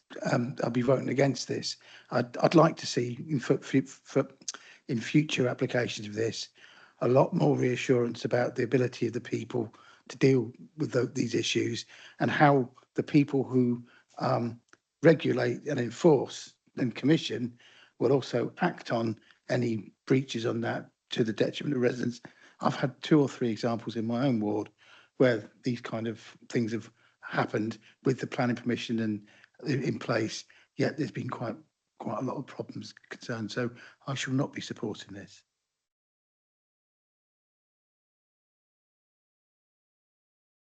I think one of the problems is that people have been people have been comparing apples with oranges. I know that we've had a few applications have come in, and they've been for different offerings. Young offenders who are being rehabilitated, maybe mental health issues. I think that this is for looked after children who need to move on from being in a children's home or the foster care system, and that's very much needed. That's the most difficult time in a young person's life when they've been in care. And I have met a couple who've been in care and not care of Southampton City Council, but they've ended up on the Southampton city streets because they're not getting the support that they needed as they transition into adulthood. I know my own daughter definitely needed support until the age of 21. You may be able to vote at 18, but it doesn't mean you're necessarily ready to go without any support at all. And I think this is obviously much needed, especially to keep care leavers in the place where they grew up. I think with the added conditions that we've now voted to put in, and also the fact that whatever we might think about the way it will be run or anything like that, we really are talking about the use of the building, and the use of the building is for 3 young people that are at the age range you might have within a family, and a care worker looking after them, either one in the daytime, one in the evening. So they probably get more supervision than a lot of other teens in early 20s. I would hope that whoever does end up taking this over would work with the neighbours, like a lot of these organisations do, and make themselves available should there be any complaints. But I think I'm satisfied now that the conditions that we've added in as well, which I know were offered and were in the pack, but if we condition them, then I think it sort of helps to reassure people that those will be carried out and subject to enforcement should they not. So therefore, I understand that the panel are split on this, and so we'll have to see how the vote goes. So first of all, we do the recommendation is to conditionally approve, and we've already been told that conditions 2 and 3 have been strengthened to limit the person sleeping overnight to 1, and no more than 1 member of staff overnight, and also the age range to be 16 to 21. We've added the other conditions on soundproofing, quiet closing doors, and the management plan. And with those conditions, the recommendation to conditionally approve, all those in favour? All those against? That's carried.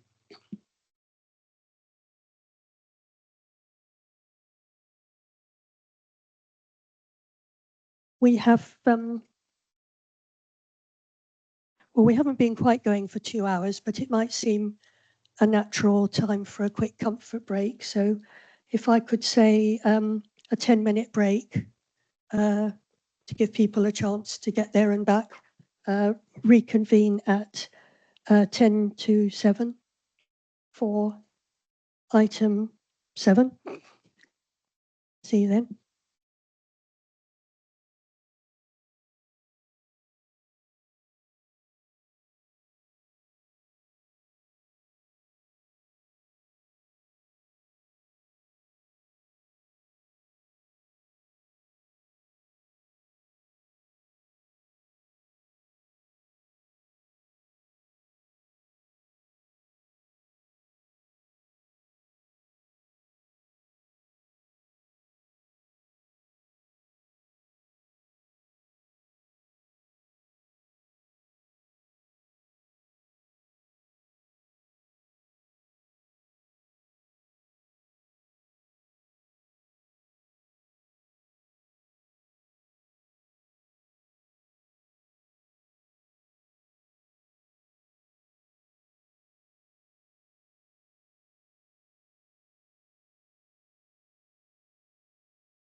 I think everybody's here now.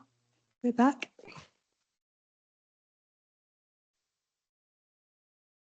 So oh no, we'll wait for the presentation to go up and then, yeah. So the next presentation is being given by Stuart Brooks. Thank you, Chair. Good evening, panel. Today I'm presenting an application to convert number 12 Gurney Road into a C4 HMO for up to 6 people. Just to give you a little bit of background on this case, the original application proposed to have 7 people. However, concerns were raised in terms of the size and impact to that 7-person HMO. Subsequently, the applicant offered to reduce the occupancy to a C4 HMO, which, as I'll explain later in my presentation, officers were able to support. As part of the application, to note as well, a single-storey rear extension is being built, and that also is combined with a garage conversion to create further living space within the house.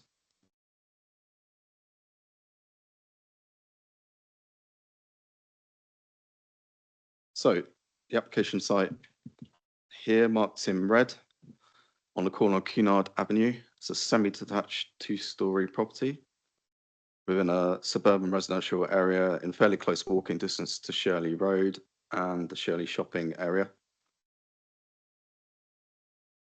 It's the property on here, in the photograph on the left, on the corner. You can see the existing garage. There's a conservatory to the rear, which will be demolished. And you can see the existing driveway as well. And the other photos just give you an idea of the context and character of the street and Gurney Road. Moving on to the plans. So explain there's been amendments since the application was submitted. So you can see here that there was alterations to the footprint of the rear extension. Previously, where they were trying to occupy with 7 people, they had an extra bedroom downstairs, so that's gone now. And they effectively just left the extension, which will provide the space or additional space for a kitchen and lounge area. These are the proposed and existing amended proposed and existing elevation drawings. So you can see there'll be sort of minor external alterations to the character and appearance of the building. From the front, the garage will change to a window. At the rear, the conservatory will go, and that will be replaced by the single-storey rear extension. And here you can see that the depth of the extension is 4 meters from the back of the property. Similar but smaller footprint than the existing conservatory.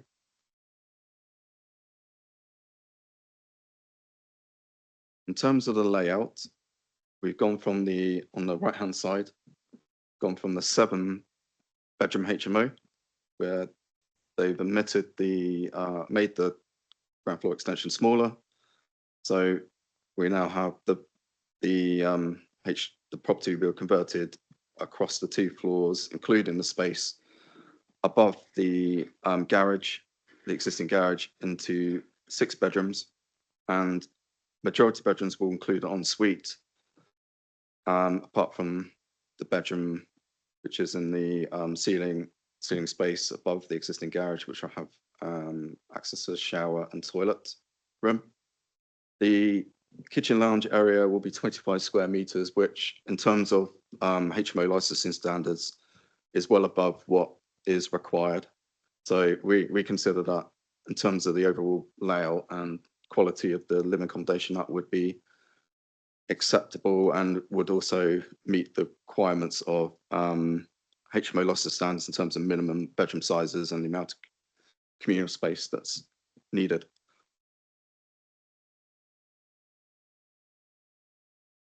So the next slide I'm going to show you, I'll sort of run through what the assessment was and sort of the material considerations of the application.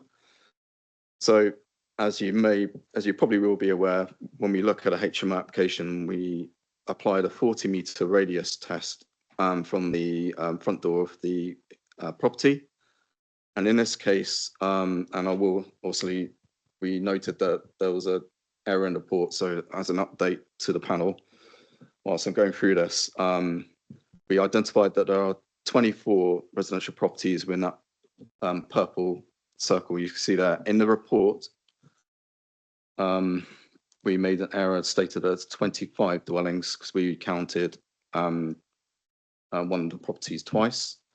However, it doesn't make a difference to the overall outcome of the HMO concentration we found. So there are currently no HMOs within that purple circle. And however, you will note there are other HMOs in close proximity to the 40-meter radius. How they are not counted in terms of when we work out the 10%, whether or not the 10% threshold will be exceeded. In this case, it's one HMO out of 24.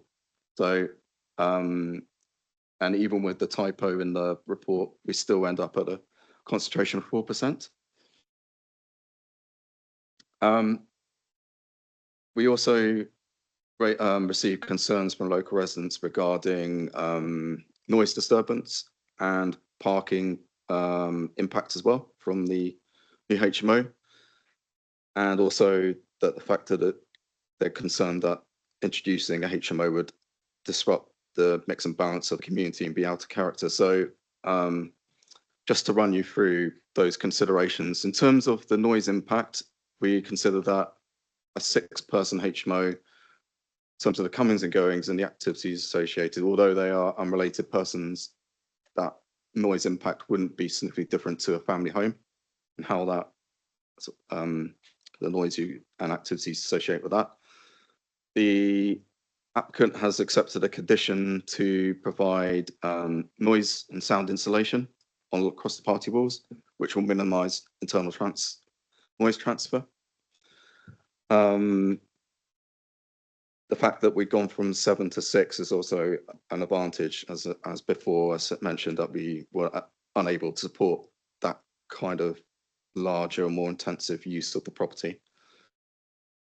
The applicant has, albeit a late submission, they submitted a parking survey, which demonstrated that there is curbside capacity within using the Lambeth methodology, which looks at parking availability in a 200-meter linear distance from the site.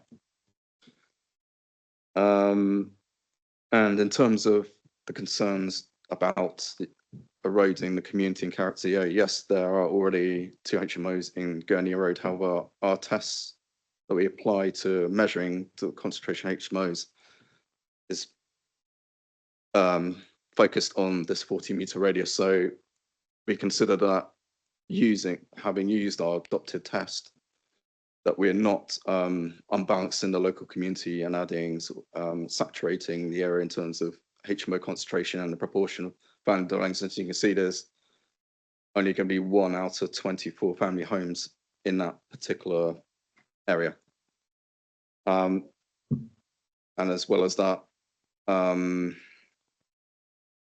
terms of changing the HMO to a family home, we still note that there is still a high proportion of family homes left in that area. So there's still a high choice of family home accommodation, and as that's not contrary to our SPD 10% threshold policy. I'll leave my presentation there if there's any more questions. And sorry, I did have one further update, which is just a minor point in terms of the report. There was a typo in terms of conditions 6 and 7, so that doesn't really have much bearing on my recommendation. So the application is recommended for approval. Thank you. Now, we have had a statement from objectors, Colin and Carol Reid, which we all got in advance and read. And so, as there's no objectors in the room, we move to the supporter, who is John Asiamah, and I think he's online. Mr. Asiamah, you have 5 minutes.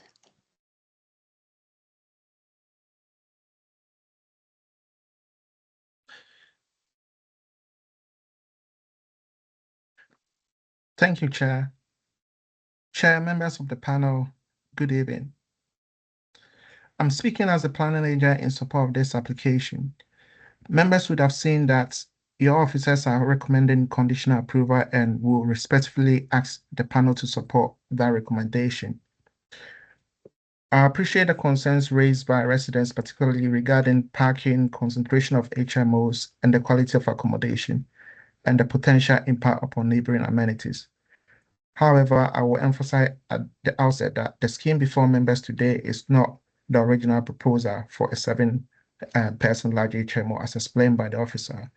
In response to concerns raised during the application process, the applicant has worked constructively with officers and reduced the occupancy from 7 to 6, changed the proposal from a sui generis HMO to a Class C4 small HMO, reduced the number of bedrooms from 7 to 6, and reduced the size of the rear extension.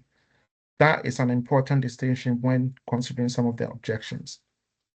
Firstly, in terms of HMO concentration, the Council's HMO SPD estimate establishes a 10% threshold within a 40 meters radius. The officer's assessment confirms that this proposal will result in an HMO concentration of only 4%, which is 1 out of 24 residential properties.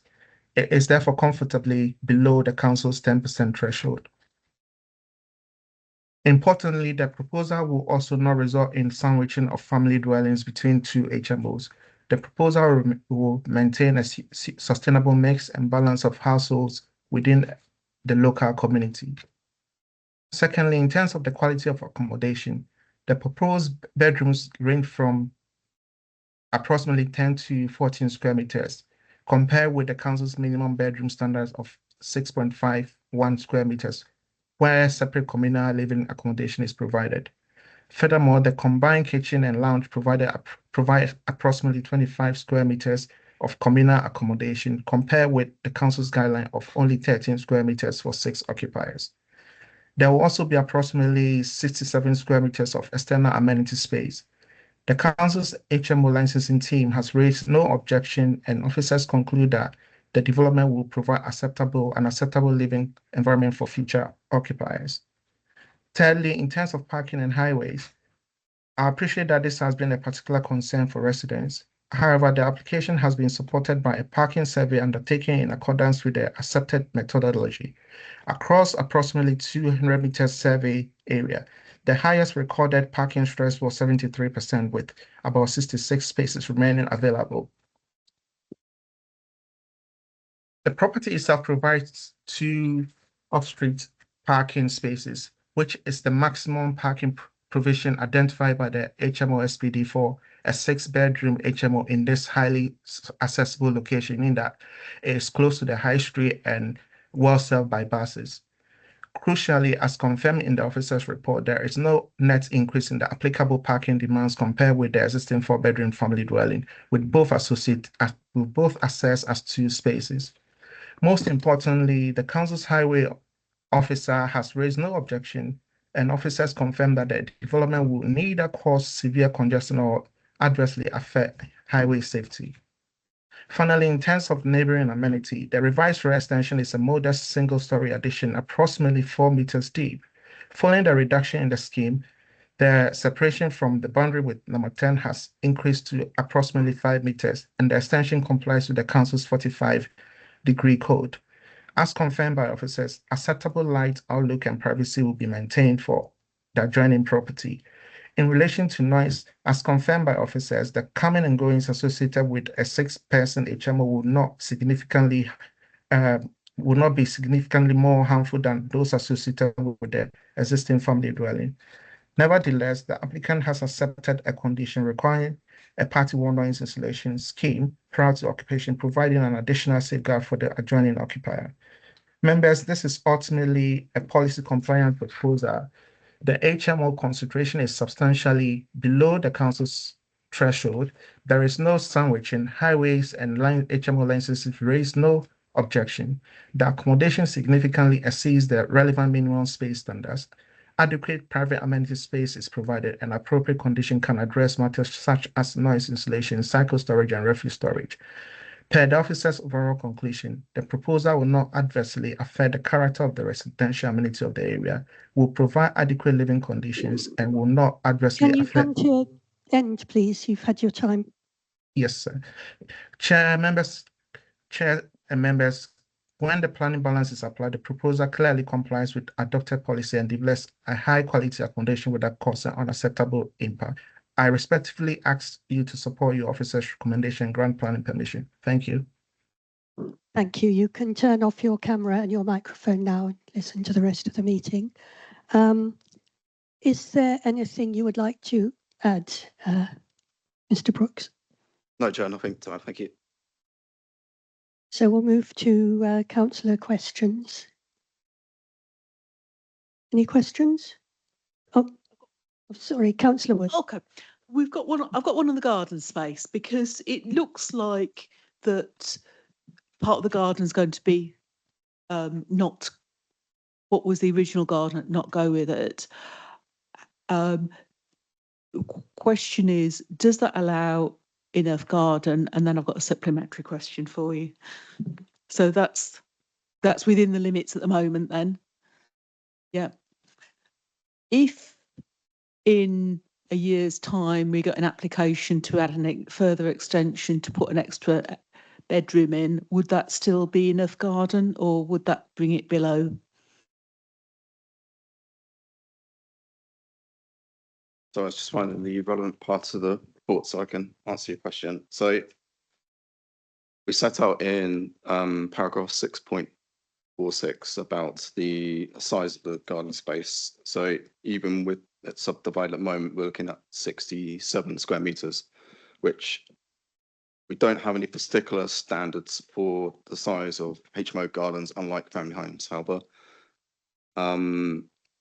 given the quality, we look more at the quality and the usability of space, and we consider that that would be sufficient enough. If a further person was added, they would need planning permission for that. So that would be, or they built an extension, that could take up further space. So they obviously wouldn't be allowed to add an extra person. They could build an extension. That's obviously have to contribute to the communal space. So the applicant does have that option. Without, they can give us semi-detached property. I believe they can go up to 3 meters from the back of the property. So on where, if I show you the plans, it would be easier to explain as I'm talking. So if it were a 6-bedroom house, it would have to have, we've got limits of so many square meters, haven't we? If it, I'm saying that basically it doesn't have, we don't have a particular standard on the size of the garden that it must be. However, they do have permitted development rights to do a single-story rear extension.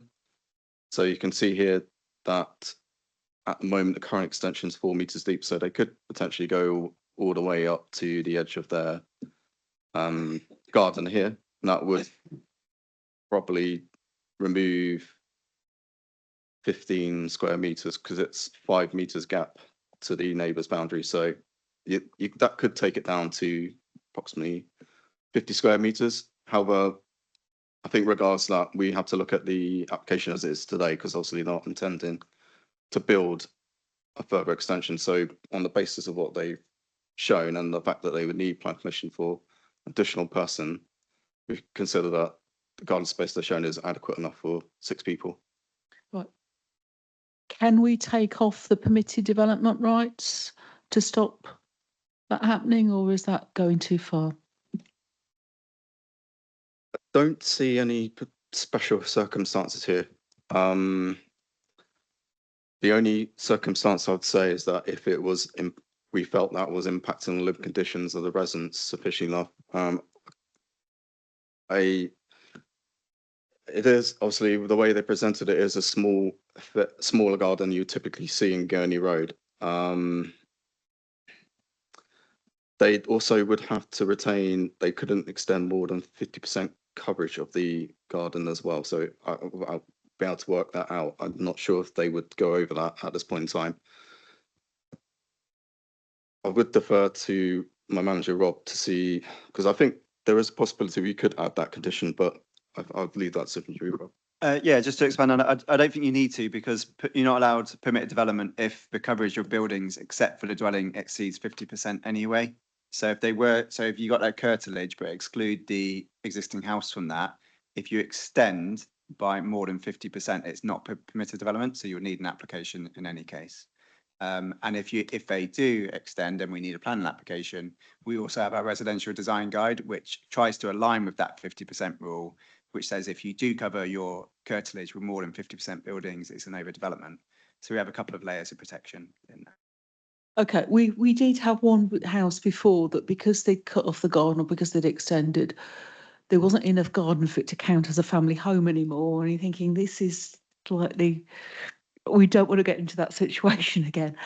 Okay, I'm not quite sure exactly on all those rules and all those permutations still, but I think I would sum it up by saying it's highly likely that if they were to extend again, it would need planning permission because it would fail of the 50% rule. Yeah.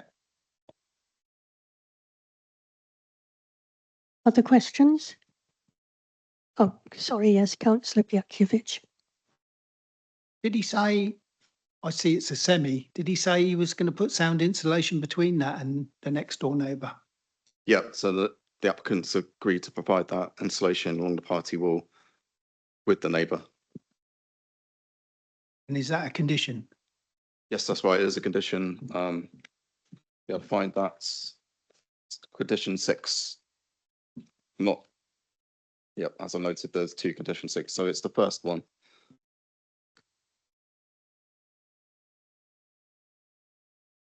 Any other questions? No? Any statements? Oh, yeah, Councillor Price. Very briefly, people have a tendency to oppose HMOs because they're HMOs.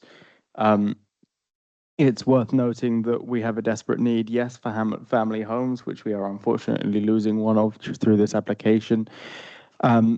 But we also have a desperate need for accommodation that people can afford to live in. And the unfortunate fact of our current economic system and circumstances is that a single person who's not on an ungodly amount of money very much struggles to afford to live somewhere. And HMOs are unfortunately the current resolution to that problem. Anybody else? No, right. Well, I mean, summing up once again, through no fault of our own, I must add, we are not meeting our housing targets. We give plenty of planning permissions for developments, large and small. And so far, I think the only delivery is coming through HMOs rather than some of the larger scale flats and houses that we've given permission for. They're just not being built. So long as we are not meeting our housing targets and don't have a 5-year housing land supply, we would find it very difficult to defend turning down an HMO that has no planning reasons not to. And so I think we're probably, there are no sound planning reasons really that I can see for us not to vote for this, but we'll go to the vote anyway. So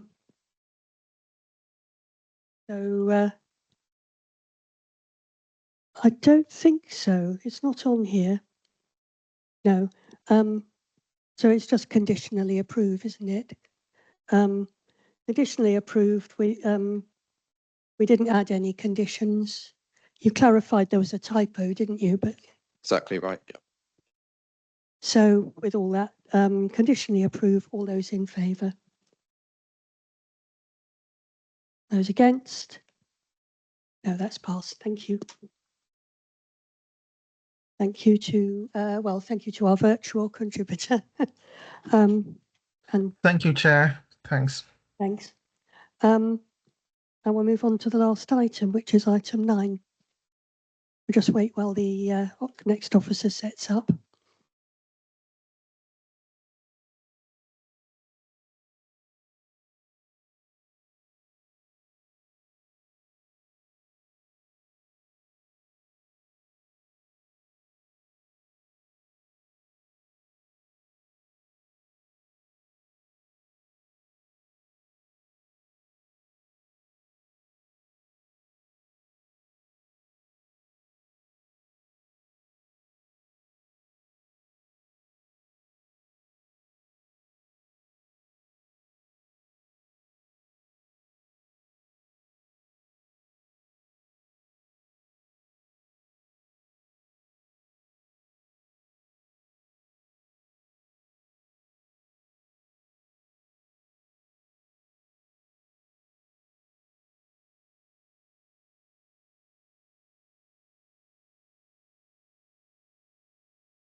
Thanks, Chair.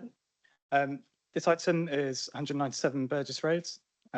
This application is to vary conditions of a previous permission, the reference number being there, which was for the extension of the existing petrol station on this site to include a food to go unit.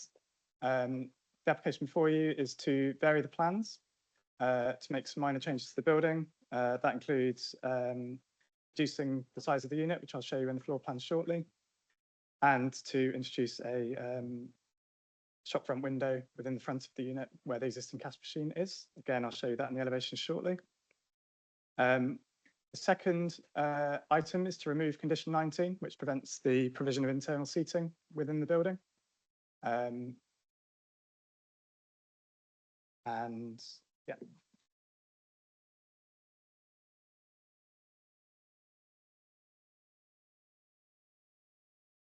So I'm just going to run through some photos of the site. I appreciate some members would have seen this before if they were on planning committee in June last year.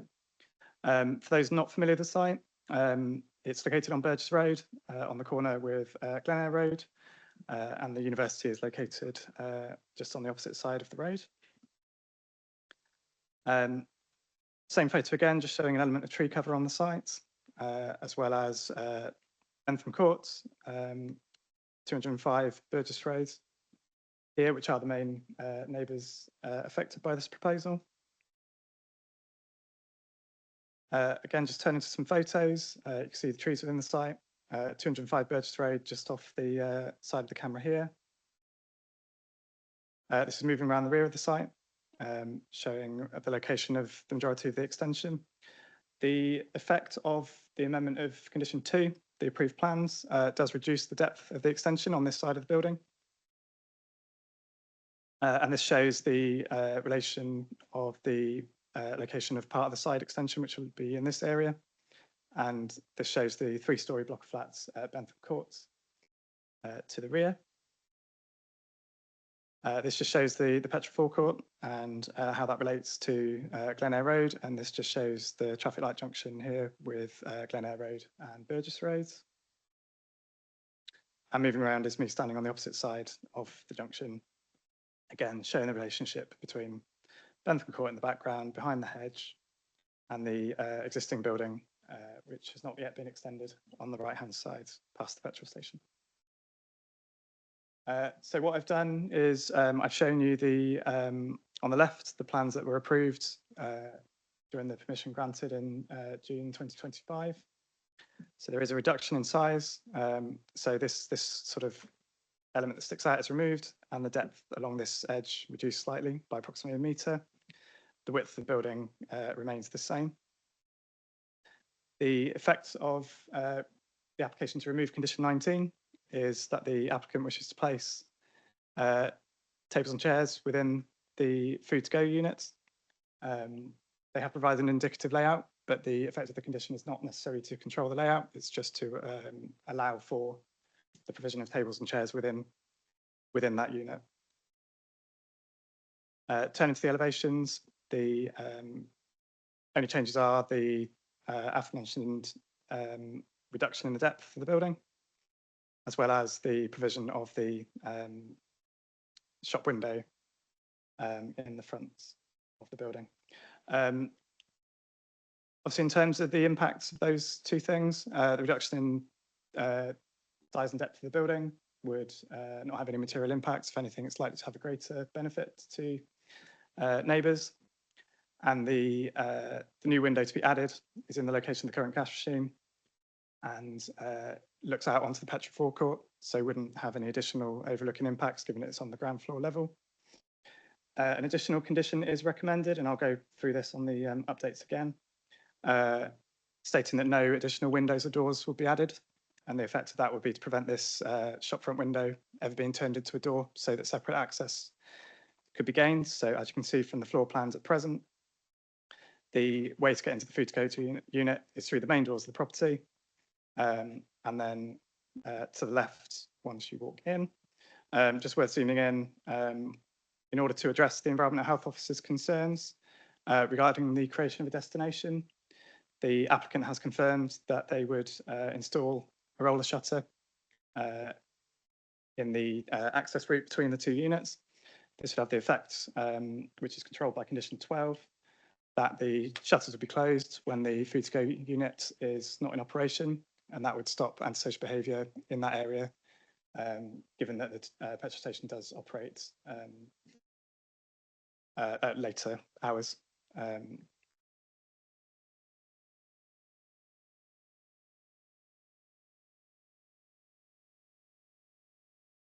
So with that, in terms of updates, I believe that's actually the only update I've got, that an additional condition is proposed to restrict the changing of that window into a door, and also to prevent any other windows being installed as well, windows and doors being installed anywhere else within the building. In terms of the planning merits, as set out in the report, the reason for the condition is twofold: to to prevent the creation of destination in this area, and the resulting impacts that that would have on neighbouring properties. With the amendments proposed, so additional conditions are proposed in terms of a parking management plan, which would prevent build-up of vehicles for people who may choose to eat at the premises. And the addition of the shutters and control through condition 12 would prevent antisocial behaviour and noise impacting the property. As highlighted in the Environmental Health Officer's report, there may be some benefit to having people sit inside eating food, given that the type of food that would be served here can't be cooked on site, so it's not waiting for a cooked meal. It's meals taken off the shelf. But it would have the benefit of people being less likely to eat that food in their car, which may result in windows open, talking, radio noise, for example. It would help contain the noise within the building. But it's acknowledged that must balance against the potential for more people to visit the site. That said, the Highways Officer, in their comments, believe that due to the nature of the site and the surrounding area, it's likely that the majority of people who visit the premises would either be here already, for example, to fill their car up with petrol, or those who would likely attend on foot, for example, through the university, or those walking along Burgess Road. So with that all said, the recommendation is to approve, and that would be to amend the plans as shown, to remove condition 19 and to add those two additional conditions. Thank you. Thank you. We have an objector in the room called James Cox, if you want to come forward, and you have 5 minutes to speak.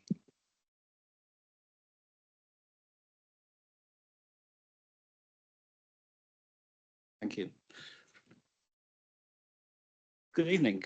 My name is James Cox and I live at the neighbouring property, Bentham Court. Our flats are 14 feet from the forecourt boundary with 12 bedrooms and 6 living rooms which directly overlook the MFG forecourt. I'm here today to object to this application, and given the limited time allowed, I've been asked to speak on behalf of other Bentham Court objectors. The application was specifically submitted for a food to go style of operation. This issue of seating was discussed fully at the hearing in June 2025.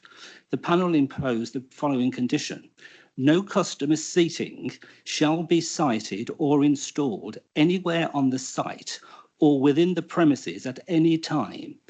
The reason? To reduce the risk of disturbance to neighbouring properties by increased dwell time and the creation of a destination. For very good reasons, the issue of seating was refused.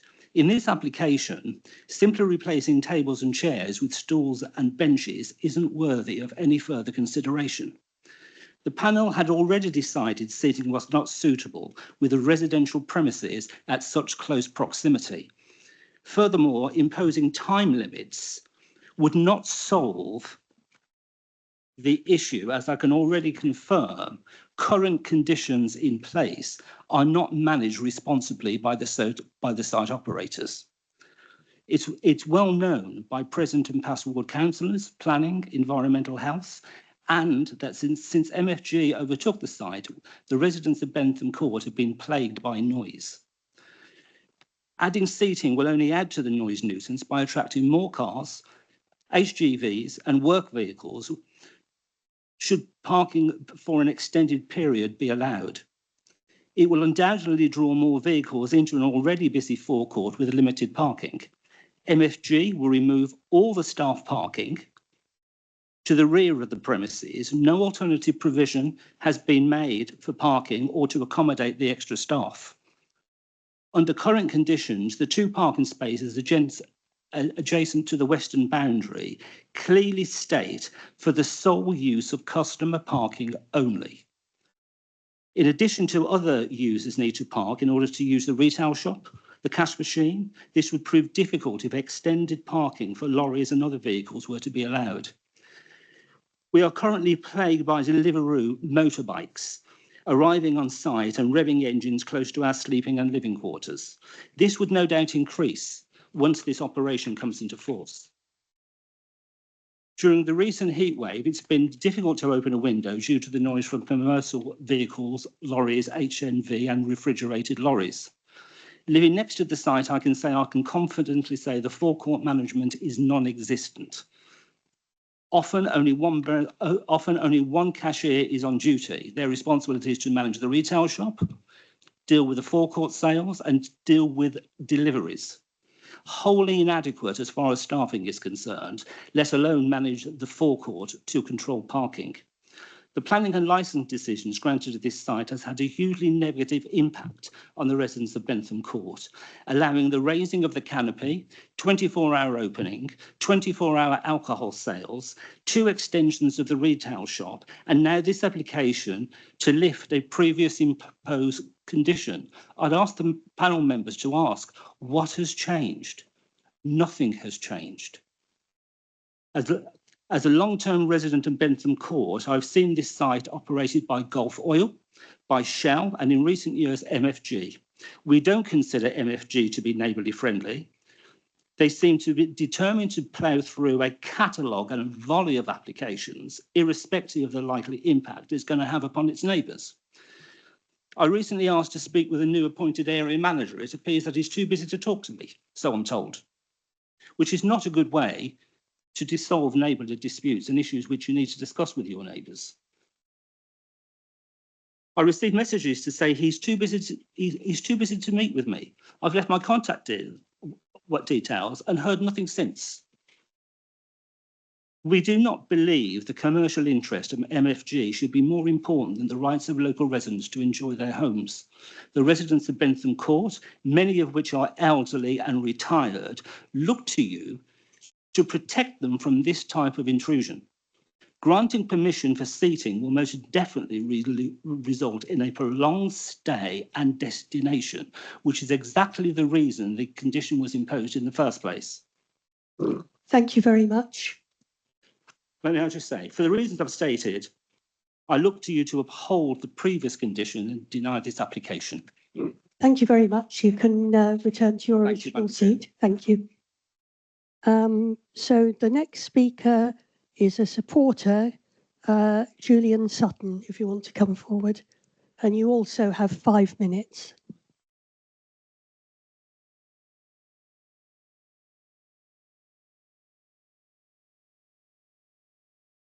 Thank you, Chair, members. My name is Julian Sutton. I'm speaking on behalf of the applicant, MFG Motor Fuel Group. As you've heard, obviously the host planning permission here approved an extension to the existing sales building, the creation of a food to go unit and associated forecourt works. And obviously during the determination of that application, this panel imposed condition 19, which was to remove any seating from the food to go unit. So this current application effectively seeks to update the approved plans and to introduce a modest amount of internal seating. Critically, it doesn't make any change to the size of the premises. It doesn't make any change to the size of the food to go unit, any change to the hours of operation, the intensity of the use, any of the previous restrictions on cooking and so forth. Fundamentally, this isn't an application which is going against the wishes of this panel previously. I quite agree, obviously, with the previous speaker. The critical issue here is obviously the issue of residential amenity. We accept that, the applicant accepts that, and that is effectively the key issue that you're going to be discussing here tonight. Fundamentally, however, based on the operational experience of MFG, which operates over 1,200 sites throughout the UK, and Greggs, which operates almost 3,000 sites, the condition that you've imposed is not going to help this issue. In fact, the reason we've submitted this application is because fundamentally we think it will make it worse. If you take the seating, if you have no seating outside of the inside the building, effectively you push people outside of the building to eat their food. That's what will happen. You've obviously heard from the resident about, and we've seen in the written comments, concerns about customers milling on the forecourt. If you don't have seating inside the building, people will invariably go outside, eat and sit on the forecourt and eat. You'll have people sitting in their cars, and we know what happens. They sit in their cars, they eat, they put their phone on speakerphone, another conversation, music going. Keeping the seating inside the building will contain that noise, and that will help. Obviously, encouraging customers to remain within the building will help contain that that noise, which obviously is going to support the aim, which we all want, the applicant included, which is maintaining a quiet and orderly environment to the benefit of local residents. And that is a position which is obviously, as you've heard from the officer, accepted by your EHO. And it should also be recognised, as I said, the hours of operation of the food to go unit is not changing, but fundamentally, this committee has obviously restricted those hours to 7 AM to 7 PM Monday to Saturdays, and 9 AM to 7:30 PM Monday to Saturdays, and 9 AM to 7 PM on Sundays and public holidays. So this food to go unit is never open late at night or at any time that's classed as the night time. You've heard we are proposing a condition which will shutter it off outside of those hours, so there will be no access to the food to go area outside of those core hours. So the management arrangements are fairly straightforward. So during the trading hours, Greggs staff will oversee the seating area. After closing, the MFG staff will remain on site as usual, but the seating area will be fully shut off internally. Toilet facilities are provided for customers within the building. And on highway matters, as you've heard, obviously a condition has been proposed restricting the dwell time on site, condition 21 to 30 minutes, which the applicant has no objection to.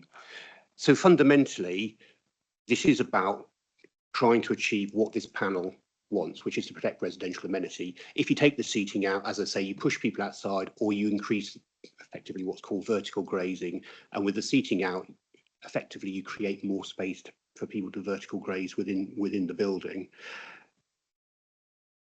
And that is, and as I say, fundamentally that's what we want to do. So I think, you know, our wish is for this condition obviously to be amended. We think that is a better way of achieving what this panel actually is looking to achieve. In terms in respect to the issue of destination, as I say, this is a Greggs unit. It is a very minimal amount of seating. There are no other changes proposed in terms of trying to create more of a destination. At the end of the day, that food to go unit is there in those stated hours, whether it has seating there or not. Accordingly, I would be grateful if obviously members could grant this recommendation along the lines of the recommendation of professional officers. Thank you. Thank you very much. If you want to return to your seat, because we have one more speaker who is... No, sorry, I do know what I'm doing. Yes, Councillor Blackman is the ward councillor. Yes, thanks. Okay.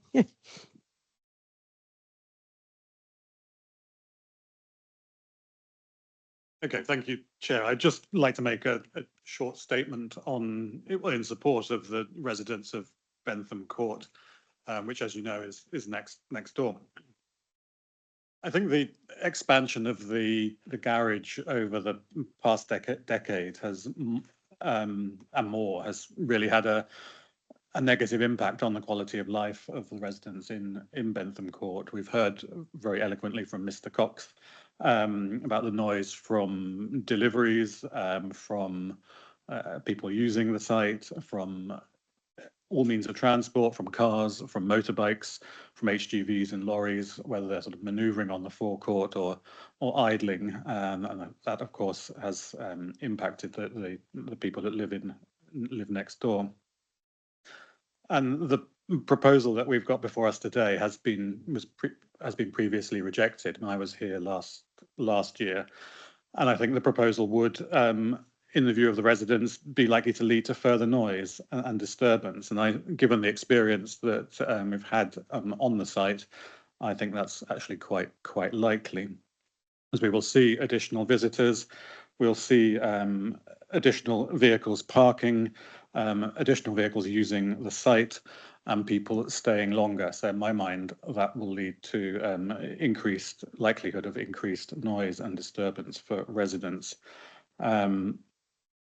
I think that I could raise the issue of the alcohol license, but actually separate to this issue. So I would ask that you keep condition 19 that was agreed by this panel, that was agreed last year, and that you keep it in place. Thank you. Thank you very much. If you want to return to your seat. And now we return to the planning officer. Thank you. I don't think I have much to add.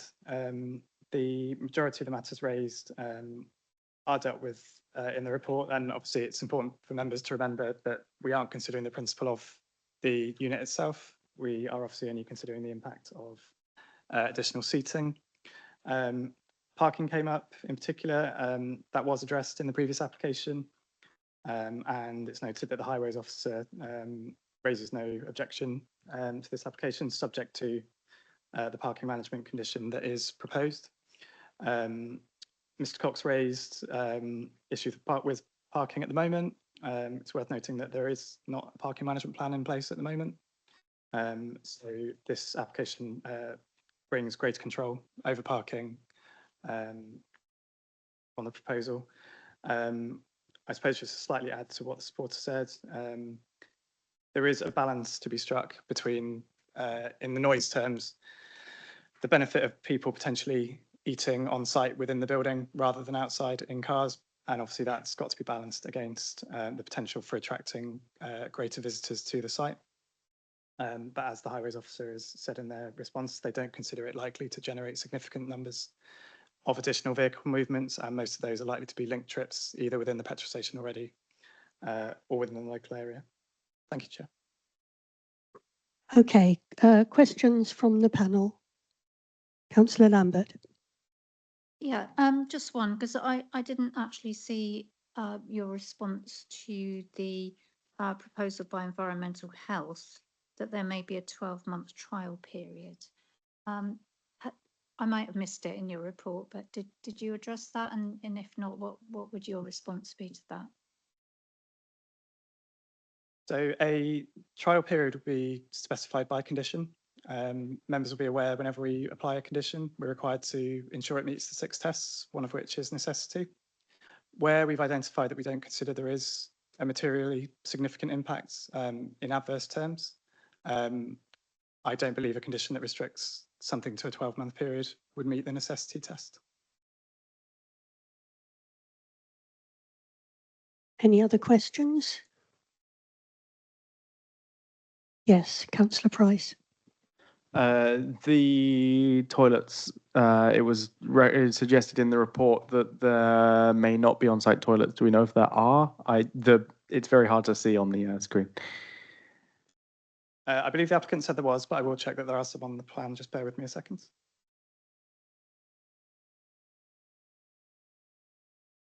Yes, there is an accessible toilet. It's actually located within the fuel service area rather than the Greggs area itself.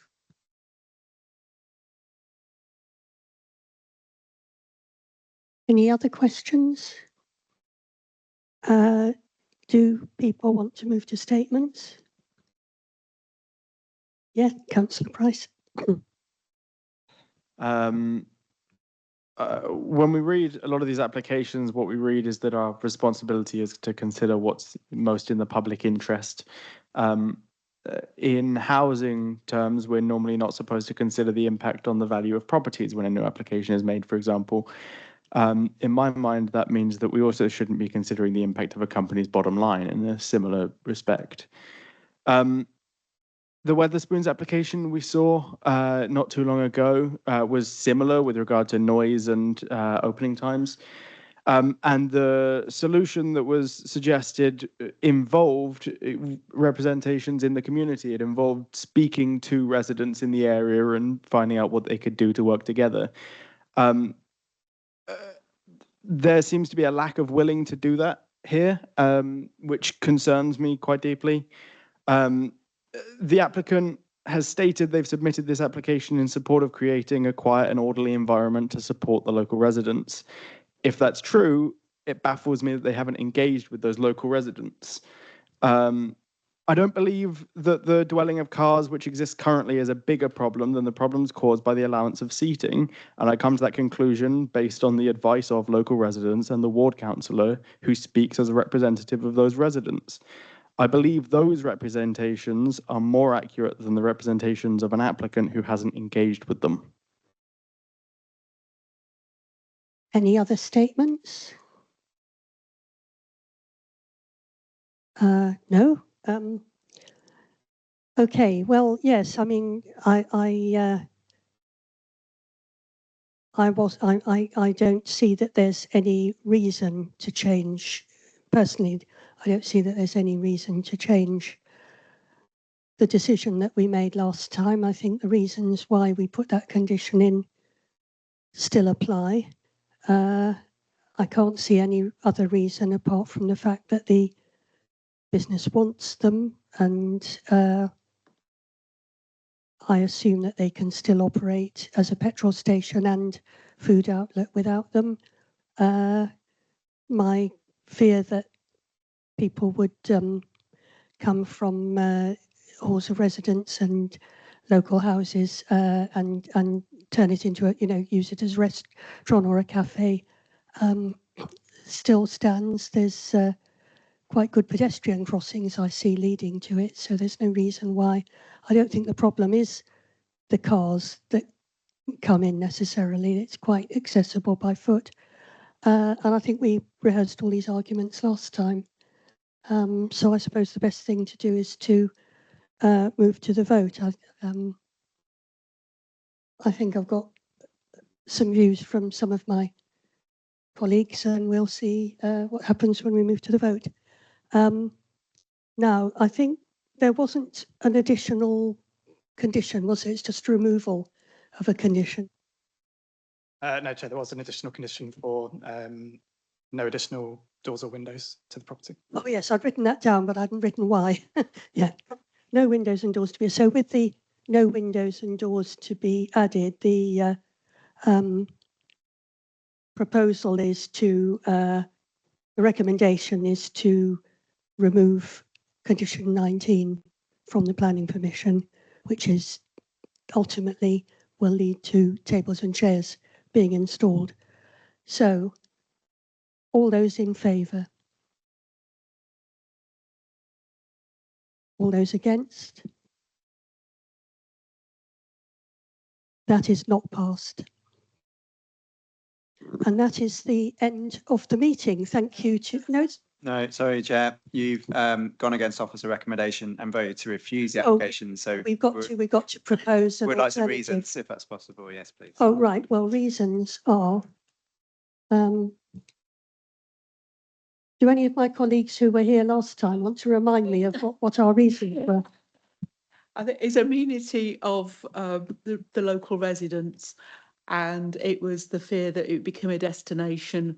We'd get a lot of people passing by, stopping in their vans and their cars and meeting up there, and it's just being an increasing noise nuisance. And I think the other thing that we considered is the people of the flats have, there's been several changes. The petrol station got planning permission in 1971 and the flats in 72. The flats haven't changed.